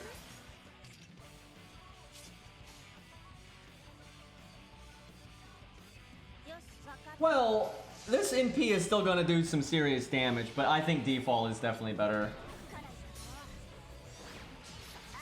Yeah, if I done art quick, we'd have a way better chance of critting right here with our crit buff and our attack buff, and that's a big deal, so. Not bad though. For a 4-star, it's still not too bad, but I'm sure I can do better than that. I'm quite sure I can do better than that. I think we could get them to even, maybe 620 or something like that. But not bad, not bad. Alright, boys. Let's raid Cairo, and then when Cairo's done streaming, as long as he's up for it, which I think he will be, we're gonna try playing that Archblade game. So if you want to play with us, download Archblade on Steam. It's free, and then be on our the Discord, and just keep an eye on the other games channel. And I'll try to, I'm gonna say something there, and I might even say something in our announcements channel, just so everybody knows, and anybody gets a chance to play if they want to. And then Cairo is probably gonna say the same stuff, so that would give you some warning. All right, boys. Thank you for hanging out. I know it's kind of just a whatever stream, but not too much going on right now, and we'll just hang out for a bit. Maybe next stream we do a different game, just mix things up a bit. But I don't know. I feel like I want to test a lot of units still. I want to do more team gameplay for the new buffs and stuff. So we got plenty to do. Anyway, boys, peace.